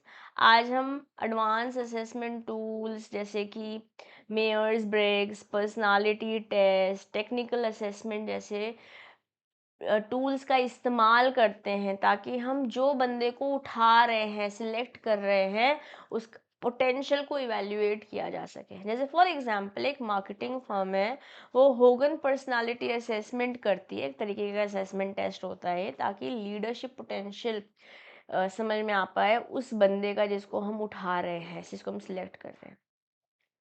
Plus building an end to end talent brand, आज जो लेटेस्ट ट्रेंड्स हैं कॉर्पोरेट रिक्रूटमेंट में, they are trying to build an end to end talent brand. कहने का मतलब है company आज focus करती है एक होलिस्टिक टैलेंट ब्रांड बनाने में ओवरऑल, चाहे वो रिक्रूटमेंट से रिलेटेड हो, चाहे लोगों को एम्प्लॉयमेंट से रिलेट करता हो, एम्प्लॉयमेंट एंगेजमेंट से रिलेट करता हो, या फिर एक भाई लोग आ गए तो उन्हें रिटेन भी तो करना है, इसलिए एंड टू एंड बोल रहा है। तो कंपनी अलाइन करती है recruitment campaigns with internal employee recognition programs to build a consistent brand image. Okay, this is an example. Now let's talk about modernized application tracking software. आज application tracking software को integrate कर दिया गया है AI से, automation से, ताकि recruitment process जहाँ पर भी मैनुअली हटाया जा सकता है हटा दिया जाए। जैसे फॉर एग्जांपल रिज्यूमे सॉर्ट करना है, वहाँ फिल्टर्स लगा देंगे, कुछ इंटरव्यू शेड्यूल करना है, ट्रैक करने हैं एप्लीकेशंस। जैसे फॉर एग्जांपल कुछ स्टार्टअप्स ग्रीन हाउस एटीएस इस्तेमाल करते हैं, एप्लीकेशन ट्रैकिंग सिस्टम, जो ऑटोमेटिकली मैच कर देती है रिज्यूमेस को जॉब डिस्क्रिप्शन के साथ, और फिर फॉलो अप ईमेल्स भी भेजती है कैंडिडेट को। दिस इज ऑल एआई, अपने आप हो रहा है। Okay, a great candidature experience, organisations चाहती हैं कि वो जो उनके लोग उनके साथ काम कर रहे हैं उनका एक्सपीरियंस प्रोफेशनल हो, सीमलेस हो during this recruitment process. For example एक कंपनी ने ऑफर किया personalise feedback after interviews and ensures timely updates on recruitment stages, ताकि कैंडिडेट का एक्सपीरियंस उस कंपनी से related building a brand perspective also is taken care of. Okay, then there is high value outsources and staffing firms. कुछ firms assist करती हैं recruitment के साथ। जैसे मान लेते हैं मेरा काम कोई काम, मतलब मेरा काम और कुछ नहीं है एक्सेप्ट कंपनीज को लोग देना, कंपनीज को रिसोर्सेज देना। They are proper HR agencies today in place across industry. जैसे हमारे पास आ जाते हैं ABC consultants, Michael Page, Spencer Stuart, Egon Zehnder, क्रॉनस्टॉन इंटरनेशनल ग्रुप्स और बहुत सारे और भी हैं। ठीक है, इनका काम ही यही है। जैसे आज हम अगर इंडिया में बात करते हैं naukri.com और monster.com, shine.com, what are they doing? इनका काम कुछ और नहीं है एक्सेप्ट सोर्सिंग एम्प्लॉयज़। इन लोगों को जॉब की ज़रूरत है, इन लोगों को लोग की ज़रूरत है, मिला दिया। ओके, और आज बिग डेटा और big data firms, big data के बारे में थोड़ी बहुत बातें आप एबीएफएम में भी करके आए हैं। बेसिकली बिग डेटा क्या है? एक टूल है जो एनालाइज करता है। ओके, और बिग डेटा को आप रिक्रूटमेंट में भी इस्तेमाल कर रहे हो ताकि आपको पैटर्न समझ में आ सके, आपको जो लोग चाहिए as per your job description और जो लोग के रिज्यूमेज आ रहे हैं और टेक्निकली बेटर मैच हो पाए। जैसे गूगल ने लॉन्च किया गूगल फॉर जॉब्स 2017 में किया, 17 मई 2017। ये डेटा भाई बुक में दिया हुआ है इसलिए मैंने स्पेसिफिकली मेंशन किया है। Okay, now let's talk about executive management hiring through video interviews. क्या प्रोसेस है, क्या बेनिफिट्स है, इसके बारे में बात करते हैं। देखो, जब आप वीडियो के थ्रू इंटरव्यू ले रहे हैं किसी बंदे को, तो जो मान लेते हैं मैं जॉब प्रोवाइड कर रही हूँ, मैं एम्प्लॉयर हूँ या फिर मैं एचआर डिपार्टमेंट में हूँ, तो जो रिक्रूटर है और जो कैंडिडेट है वो एक स्ट्रॉन्ग पर्सनल कनेक्शन बना पा रहा है इरिस्पेक्टिव कि वो अलग अलग जगहों पे बैठा है। जैसे मान लेते हैं जूम पे कोई कॉल हो रही है, इससे क्या हो रहा है जब आप वीडियो पे बात कर रहे हो, वीडियो नो कैमरा ऑन है, तो आप नॉन वर्बल क्यूज कि बंदा कैसे बात कर रहा है, कैसे उसके आईब्रोज हो रहे हैं, कैसे फेशियल एक्सप्रेशन है, तो इंटरव्यू कर लेते हुए भी आपको समझ में आता है। And person who is giving the interview उसको भी सामने वाले बंदे की बॉडी लैंग्वेज से थोड़ा सा you will be able to read between the pages. Okay, plus you will be able to get the right skill, क्योंकि अगर बंदे ने वीडियो इंटरव्यू से समझ आएगा कि बंदा टेक्निकली कितना स्ट्रांग है, उसमें सॉफ्ट स्किल्स हैं या नहीं, जैसे communication skills, specially structured format. Okay, then you have easier coordination. जब आप वीडियो पे इंटरव्यू लेते हो तो स्केड्यूलिंग कॉन्फ्लिक्ट्स कम होते हैं, ज़्यादा फ्लेक्सिबल है। और अलग, जैसे मान लेते हैं कोई बंदा इंडिया में है और अमेरिका से जॉब ऑफर आ रहा है, तो टाइम जोन्स अलग होने के बावजूद will be able to do things through video interviews. Okay, now let's talk about impact of technology on critical HR functions. कुछ HR फंक्शंस हैं जैसे सोर्सिंग, रेफरल्स, जॉब पोस्टिंग. तो ये टेक्नोलॉजी का क्या एंगल है इन फंक्शंस के साथ, आइए उनको समझते हैं. जैसे आप कुछ टूल्स का इस्तेमाल करते हो अलग अलग प्लेटफॉर्म्स पे, अलग अलग नेटवर्क्स के थ्रू, जिससे आप लोगों को अट्रैक्ट कर पाओ, जैसे Reddit, GitHub, Facebook Graph Search, LinkedIn, One Page, Network Monkey, all of these are examples. ये मॉडर्न टूल्स का इस्तेमाल कर रहे हो या टेक्नोलॉजी का इस्तेमाल कर रहे हो एचआर के एंगल से. Then there could be referrals. Simple, आपने एग्जिस्टिंग एम्प्लॉयज़ को एक एम्प्लॉय पोर्टल, रेफरल पोर्टल दे दिया कि अगर कोई जॉब ओपनिंग है या आपका कोई फ्रेंड है जो आपकी हमारी कंपनी में जॉब करना चाहता है, रेफ़र कीजिए. वो अगर 6 महीने 3 महीने हमारे साथ काम करता है तो 10,000 50,000 ऐसे ऐसे करके आपको बोनस मिल जाते हैं. Okay, then you have job job posting. कुछ प्लेटफॉर्म्स हैं जो प्रमोट करते हैं जॉब ओपनिंग्स को. जॉब बोर्ड या पेपर एप्लीकेंट मॉडल पे आप काम करते हो यहाँ पर. जैसे मेरे को आई रिमेंबर 2020 में कोविड का समय चल रहा था. I was at my mom's place, lockdown था, and I got a call from one of the third party looking for a tech company. उनको एक बिजनेस स्टडीज़ की टीचर चाहिए थे फॉर क्लास 11-12. ओके, तो इस थर्ड पार्टी या इस प्लेटफॉर्म का काम ही यही था कि जिन लोगों को जॉब की ज़रूरत है या जो लोग जॉब सीख कर रहे हैं, या अगर जॉब सीख नहीं भी कर रहे हैं, because I was not looking for job, उन्होंने मेरी कोई वीडियो देखी यूट्यूब पर, मेरी ईमेल देखा, ईमेल से समवेयर आई डोंट नो कहाँ से उन्होंने मेरा नंबर अरेंज किया हुआ, and then they called me. Yeah a moment please guys.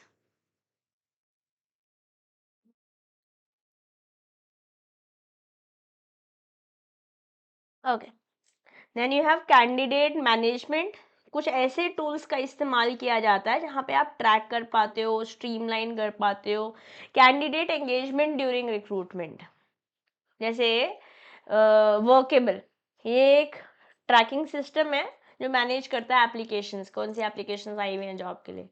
Task management एक ऐसा टूल है जो टास्क ऑर्गेनाइज करने में, प्रोसेस करने में, कि ये हो गया, ये रह गया, ये नेक्स्ट कोर्स ऑफ एक्शन है. जैसे फॉर एग्जांपल ट्रेलो हेल्प करता है रिक्रूटमेंट टास्क को, रिक्रूटमेंट के स्टेजेस को ट्रैक करने में. All of these are examples book में दिए हुए हैं. Then you have selection, video interviewing या फिर blind audition tools selection quality को बेटर करने में हेल्प करते हैं. जैसे for examples that have been given here, Gap Jumper, Spark Hire. Then you have onboarding tools. Okay, कुछ software solutions हैं जो कि ऑन बोर्डिंग एक्सपीरियंस को बेटर कर पाते हैं. जैसे I remember when I joined my last 2 organisations, दोनों ही ऑर्गेनाइजेशन में जो ऑन बोर्डिंग पार्टनर था वो कुछ ग्रिड समथिंग करके कोई कंपनी थी. They were also involve in background checking, सारे डॉक्यूमेंट्स अपलोड हो गए, वेरीफाई हो गया, all of that as well. Okay, now let's talk about certain advantages of payroll management software for business growth.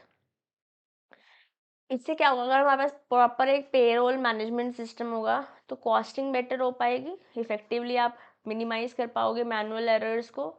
ठीक है, एडमिनिस्टर कर पाओगे कॉस्ट को, क्योंकि आप ऑटोमेट कर दे रहे हो एक प्रॉपर पेरोल का सारा टास्क. नोटिफिकेशन एंड अपडेट्स, आप अलर्ट्स दे पाओगे, जो भी डेडलाइन है पेरोल से रिलेटेड, मान लेते हैं कुछ लॉ बोल रहा है करने को, वो कर पाओगे. देन एम्प्लॉय कैलेंडर, कितनी अटेंडेंस थी, कितनी छुट्टियां हो गई, स्केड्यूल, जैसे मैंने एग्जांपल भी दिया था आपको लास्ट ऑर्गेनाइजेशन के बारे में. ये सब कुछ एक ही जगह चला जा रहा है ना. उस प्लेटफॉर्म में छुट्टी लेनी है तो everybody is going the getting the trigger of it. It is payroll management system only, right. And pay slips, मतलब जैसे आज सैलरी चली गई तो पे स्लिप पहुंचेगी, कितना टैक्स कटा, कितना एचआर था, एक्सेट्रा, उसका डिटेल डिजिटल पे स्लिप मिल जाएगा ऑटोमेटिकली, या फिर ईमेल के थ्रू या उस ऐप के थ्रू या उस प्लेटफॉर्म के थ्रू. इससे क्या होगा, टाइम बचेगा. यस, एचआर कम टाइम स्पेंड करेगा मंथली सैलरी प्रोसेसिंग में. नेग्लिजिबल, बहुत कम एरर्स होंगी, अगर होंगी भी तो. ठीक है, इसे एक्यूरेसी मेंटेन रहेगी because it is not a human being but the software doing it. Plus customer service, मान लेते हैं पेरोल से रिलेटेड किसी एम्प्लॉय को कुछ प्रॉब्लम है तो सपोर्ट भी अवेलेबल होता है through payroll management software. A lot of us and our organisations have it, तो I believe that a lot of you might be able to relate it with your practical experience as well, है ना, practically भी आप इसे relate कर पा रहे हो।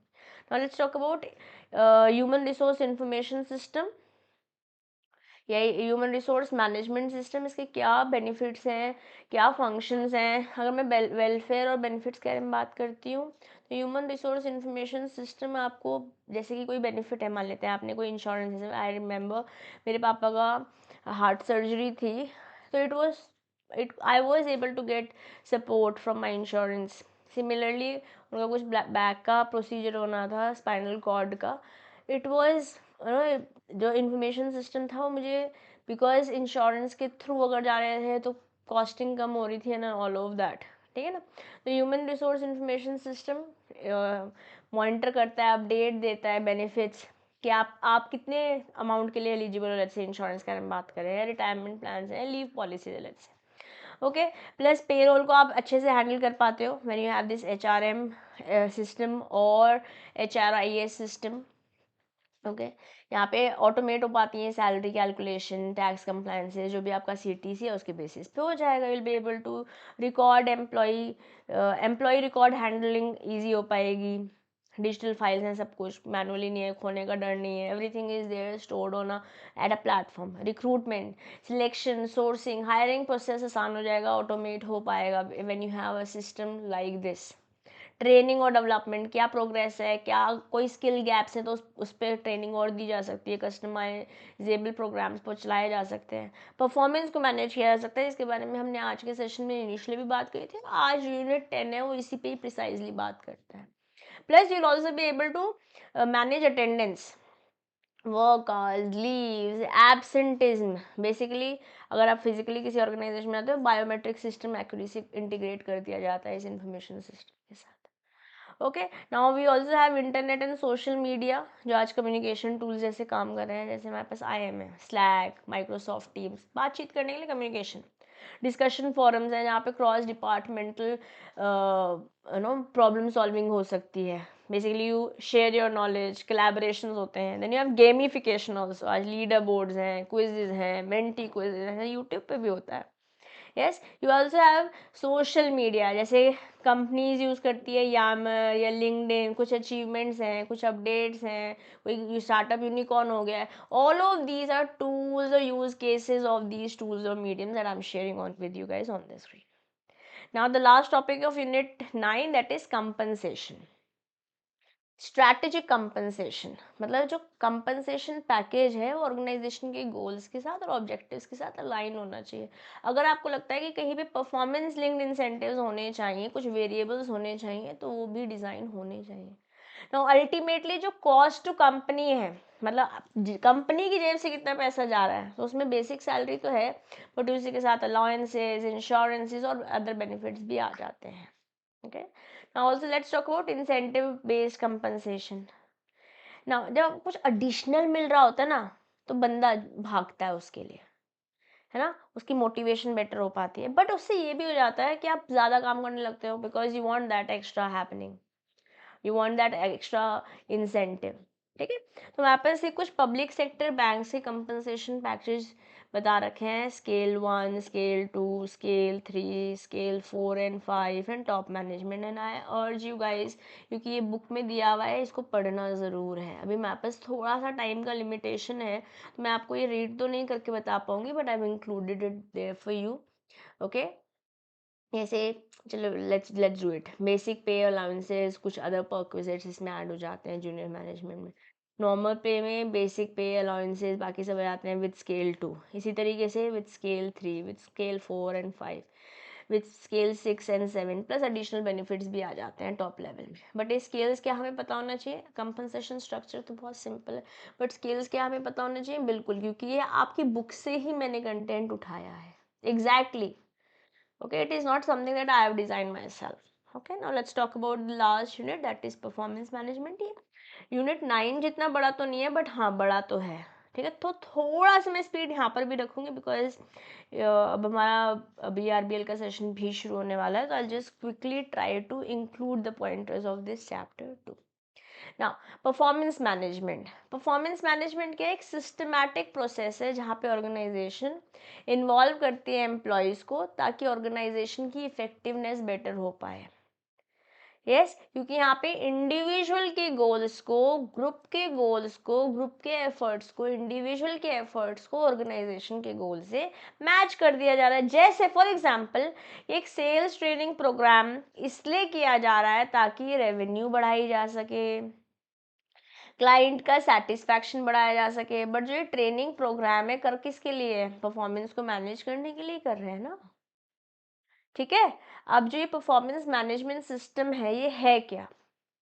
एक ये फॉर्मल स्ट्रक्चर्ड सिस्टम है जो कि मेजर करता है, इवैल्यूएट करता है कि जॉब से रिलेटेड जो काम काज हैं, जो बिहेवियर्स हैं, जो उससे रिलेटेड रिजल्ट्स आने वाले हैं वो कैसे हैं, वो व्हाट डू वी वांट। जैसे मान लेते हैं आप एक स्पेसिफिक ऑब्जेक्टिव बता दिया ताकि आप अपने कस्टमर सर्विस जो कॉल सेंटर है उनसे क्या एक्सपेक्ट कर रहे हो, what are you looking from the input that they are putting. Ultimately हम क्या चाहते हैं कस्टमर्स को देना वो आप उनको बताएंगे और अपनी उनकी लेट से ऐसे बोलते हैं ना कि ये आप किसी कस्टमर सर्विस को फॉलो करते रहते हैं, ये कॉल रिकॉर्ड करी जाएगी for training and something purposes, ऐसे सुनते हैं ना। तो बेसिकली यहाँ पे रिव्यू किया जाता है इस सिस्टम में।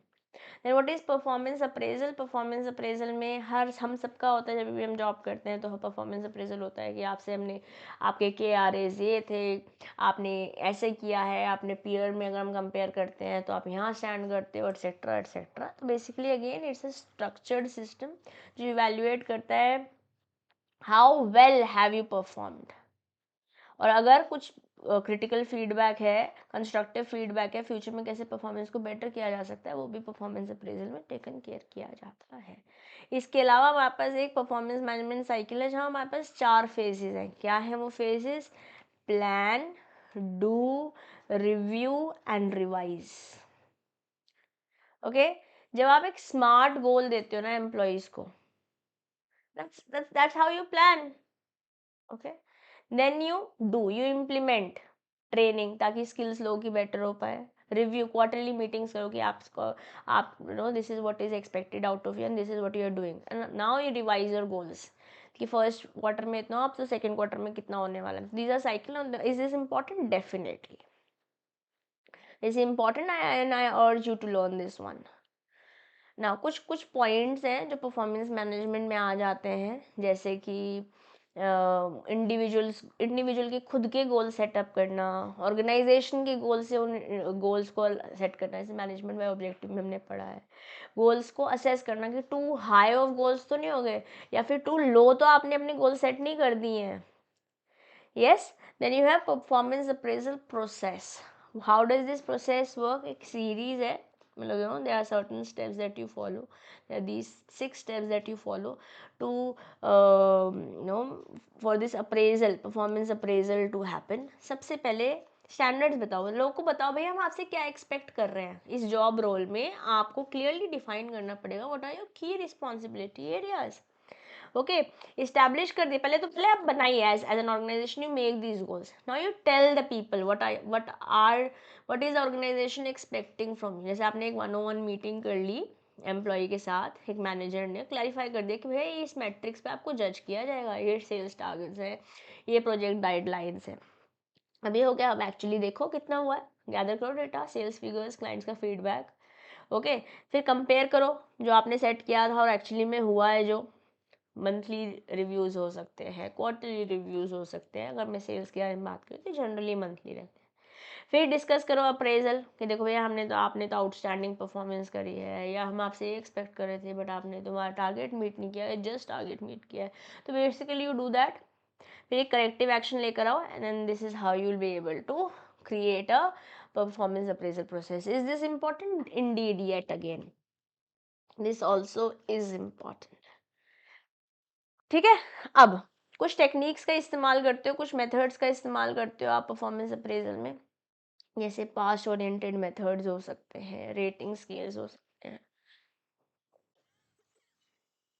फास्ट ओरिएंटेड मेथड में बेसिकली आप पास्ट परफॉर्मेंस पे इवेल्युएट करते हो, क्या क्या स्ट्रेंथ्स थी, क्या वीकनेस थी, और ओवरऑल रिजल्ट क्या रहा। रेटिंग स्केल जैसे अगर 1 to 5 स्केल है तो 1 being poor and 5 is excellent. Yeah then you have force choice method. Force choice method क्या है, यहाँ पे रेटर को एक स्टेटमेंट दे दीजिए, ठीक है, उसमें से चूज करना है, you don't have any other option. जैसे एम्प्लॉय को स्टेटमेंट दे दे, जैसे shows initiative versus waits for instruction, तो इन दोनों में से कोई चूज करना है, आपके पास और कोई ऑप्शन नहीं है, इन दोनों में से ही कुछ चूज करना है, therefore it's a force choice method. Okay, then you have force distribution method. ये मेथड फोर्स करता है रेटर्स को to spread ratings across normal distribution curve, typically requiring a few employees to be rated as excellent, most as average and few below average. let's say 10 employees जो हैं excellent मिल सकते हैं, 70% को average ही मिलेगा और 20% इनिशियल PIP पे ही जाएंगे, below average जाएंगे ही जाएंगे, तो इसे हम बेल कर्व भी बोलते हैं। This is what is also known as bell curve. अगर आप कभी किसी MNC वाले बंदे से मिले होंगे तो ये वो लोग पूरे साल एकदम मेहनत करते हैं, and then this is what the year in performance appraisal. कड़वा है बट सत्य है। हाँ, then you have critical incident method. What is critical incident method, यहाँ पे ना कुछ स्पेसिफिक इंस्टेंसेस को आइडेंटिफाई किया जाता है जो एकदम बढ़िया है या एकदम खराब हो गए हैं। यस, पर्टिकुलरली गुड और bad performance to better understand the employees behaviour. जैसे मान लेते हैं एक मैनेजर नोट कर सकता है कुछ इंसिडेंट्स उसमें सक्सेसफुली एक बंदे ने बढ़िया काम किया है ना, यहाँ एक्सेप्शनल प्रॉब्लम सॉल्विंग स्किल्स उन्होंने अपनी डेमोन्स्ट्रेट करी है। Critical, critical is something that is of pertinence to the organisation. तो ये तो हमारे थे सारे पास्ट ओरिएंटेड मेथड्स। उसी तरीके से हमारे पास फ्यूचर ओरिएंटेड मेथड्स भी हैं, जैसे मैनेजमेंट बाय ऑब्जेक्टिव, जहाँ पे आपने बंदे को बता दिया कि this is what we are expecting out of you, या एंड अल्टीमेटली गोल्स को अलाइन कर दिया। देन ये bars, this is important, this was there also in ABFM ना। बार्स में क्या होता है, ये एक मेथड है जहाँ पे आप क्रिटिकल इंसिडेंट्स को यूज़ करते हो ताकि एक स्केल बनाया जा सके, okay? with behavioral anchors to assess performance based on specific actions and result, because this is behaviorally anchored rating scale। जैसे मान लेते हैं एक 5 point स्केल है जिससे रेट किया जा रहा है किसी बंदे की लीडरशिप स्किल। मान लेते हैं अगर 1 दे रहे हैं इसका मतलब उसमें लीडरशिप स्किल है ही नहीं, बट अगर 5 दे रहे हैं इसका मतलब वो कंसिस्टेंटली बढ़िया से अपनी टीम को हैंडल कर रहा है, तो एक रेटिंग स्केल ही दे दिया। जब 360 डिग्री अप्रेजल, यहाँ पे हर एक जगह जो जो भी इस एम्प्लॉय से रिलेटेड है उन सबसे फीडबैक आ रहा है, चाहे वो पीयर्स हैं, चाहे सबॉर्डिनेट्स हैं, चाहे वो खुद भी है, सेल्फ रिव्यू भी है, मैनेजर्स भी हैं, कस्टमर्स भी है, सप्लायर्स भी हैं। Then you have competency mapping. Basically यहाँ पे आप आइडेंटिफाई करते हो की स्किल्स क्या है, बिहेवियर्स क्या है, क्या नॉलेज की और ज़रूरत है ताकि वो पर्टिकुलर काम किया जा सके। और इस पूरे कॉम्पिटेंसी मैपिंग का एक प्रोसेस है, विच इन्वॉल्व्स आइडेंटिफाइंग क्या आपको चाहिए, क्या रोल होना चाहिए, what should you know to do that work, और अगर कुछ गैप है तो फिर उसके लिए ट्रेनिंग दे देंगे, है ना। जैसे मान लेते हैं process involves identifying required competency for roles, aligning with them organisational goals and applying them in HR processes जैसे रिक्रूटमेंट और ट्रेनिंग। प्रॉब्लम सॉल्विंग अगर कहीं भी जरूरत है, स्किल गैप है, उस पर काम किया जाएगा। कि KRAs आर की रिजल्ट एरियाज, आपसे क्या एक्सपेक्ट कर रहे हैं हम, है ना। कि KRA HR के लिए हो सकता है एम्प्लॉय एंगेजमेंट, रिक्रूटमेंट एफिशिएंसी, लोग छोड़ के ना जाए। ये एग्जाम्पल है, एग्जाम्पल हमें समझ में आता है तो हम ये वाला टॉपिक आराम से कर लेंगे, ठीक है। क्या आप स्टेप्स है KRA तक पहुंचने के लिए, KRA तक पहुंचने के लिए क्या स्टेप्स हैं, कुछ जैसे आप टीम से इनपुट गैदर करते हो, आइडेंटिफाई करते हो रोज रोज क्या एक्टिविटीज़ हो रही है, टाइमलाइन सेट करते हो, पीरियोडिकली फिर चीज़ों को असेस करते हो। This is the entire process. Do we need to remember, रट्टा नहीं लगाना, थोड़ा सा पता होना ज़रूर चाहिए, बट ठीक है। चलिए, now let's talk about KPI, that is key performance areas. Key performance areas are basically quantifiable, मतलब नंबर्स में आप मेजर कर रहे हो या स्टैंडर्ड सेट करे हो कि आपसे जो ये इंडिकेटर्स पे हम पता चलेगा कि आपकी क्वालिटी मैच हुई है, जो इनपुट आपने दिया है वो हमारे टारगेट के साथ अलाइन हुआ है। जैसे KPI for HR, key performance indicators HR के लिए क्या हो सकता है, average employee retention rate, basically indicator है, ये मैट्रिक्स है जो बता रहा है कि आप कितना सक्सेसफुल हो गए या कितनी बुरी तरीके से फेल हो गए किसी पर्टिकुलर काम को करने में। Okay, then your performance management best practices, कुछ की स्ट्रैटेजीज इस्तेमाल करी जाती हैं ताकि परफॉर्मेंस मैनेजमेंट इनिशिएटिव सक्सेसफुल हो पाए। इसके कुछ एग्जांपल्स यहाँ दिए हुए हैं। Just reading is fine, okay, just read this one. कुछ जो गोल्स हैं परफॉर्मेंस अप्रेजल के, हमारे पास कुछ जनरल गोल्स हैं, कुछ स्पेसिफिक गोल्स हैं। जनरल यूज गोल्स में आपके डेवलपमेंट यूज आ सकते हैं। स्पेसिफिक गोल्स में उस बंदे के नीड, परफॉर्मेंस पे फीडबैक, कोई बंदे को ट्रांसफ़र करना है, कहीं और प्लेस करना है, स्ट्रेंथ और डेवलपमेंट नीड, सैलरीज या स्पेसिफिक गोल्स, परफॉर्मेंस अप्रेजल के गोल्स, ठीक है। Then you have administrative and decision use. Specific goals में आपके promotion, retention, recognitions, layoffs, PIP, performance poor performance indicators, या then you have organizational maintenance as a general goal और may be documentation। ये सारे आपके general goals हैं जब आप परफॉर्मेंस अप्रेजल कर रहे हैं कि हम आपसे एक्सपेक्ट कर रहे थे ये आपने अच्छा किया, ये आप बेटर कर सकते हैं। उसी तरीके से स्पेसिफिक गोल्स में आपके HR records, individual dossier basically document है और कुछ नहीं, वैलिडेशन रिसर्च या लीगल रिक्वायरमेंट हो सकता है। इसके अलावा ये लर्न करना है, we have to learn this competency matrix because previous year में ये पूछा गया है। It's something that has been asked to you in previous year. जैसे पूछ लेंगे कि HR हेड है, ठीक है, वहाँ पे कॉन्फ्लिक्ट रेजोल्यूशन को कितनी वेटेज दे रखी है, 4, ओके। या कम्युनिकेशन को कितनी वेटेज दे रखी है, 4, डिसीजन मेकिंग को 5, एम्प्लॉय रिटेंशन को 5, कंपनसेशन को 2। इधर चलते हैं तो कम्युनिकेशन को 4, डिसीजन मेकिंग को 4, कॉन्फ्लिक्ट रेजोल्यूशन को 5, एम्प्लॉय रिलेशन को 5 और कंपनसेशन को 3। तो देखिए ऊपर दोनों में 4 है, फिर 5 और 4 है, फिर 4 और 5 है, फिर 5 ही है, यहाँ 2 है, यहाँ 3 है। This is how the competency matrix has been made and that's pretty much it about module B। कहीं पे कोई क्वेश्चन, कोई टॉपिक नहीं समझ में आया है तो वैसे आप एक बार एग्जाम्पल पढ़ेंगे तभी भी समझ में आ जाएगा, बट अगर फिर भी कहीं प्रॉब्लम आती है तो आप मेरे से CM में दिशा दुआ टेलीग्राम ग्रुप पे जुड़ेंगे और अपने प्रॉब्लम को सॉल्व करवाएंगे, ठीक है। और आप JIB CIB टेलीग्राम ग्रुप भी ज्वाइन कर सकते हैं, that's an official Telegram group, ताकि फ्यूचर में अपार्ट फ्रॉम HRM या सब्जेक्ट जो मैं नहीं पढ़ाती हूँ उससे रिलेटेड इन्फॉर्मेशन भी आपको मिलती रहे, ठीक है। That's pretty much it from my side, dear bankers. I'll see you tomorrow, same time, same place, and we'll do module C. Till then, keep learning, keep growing. This is your friend and teacher, CM Disha Dua, signing off for today. Bye bye.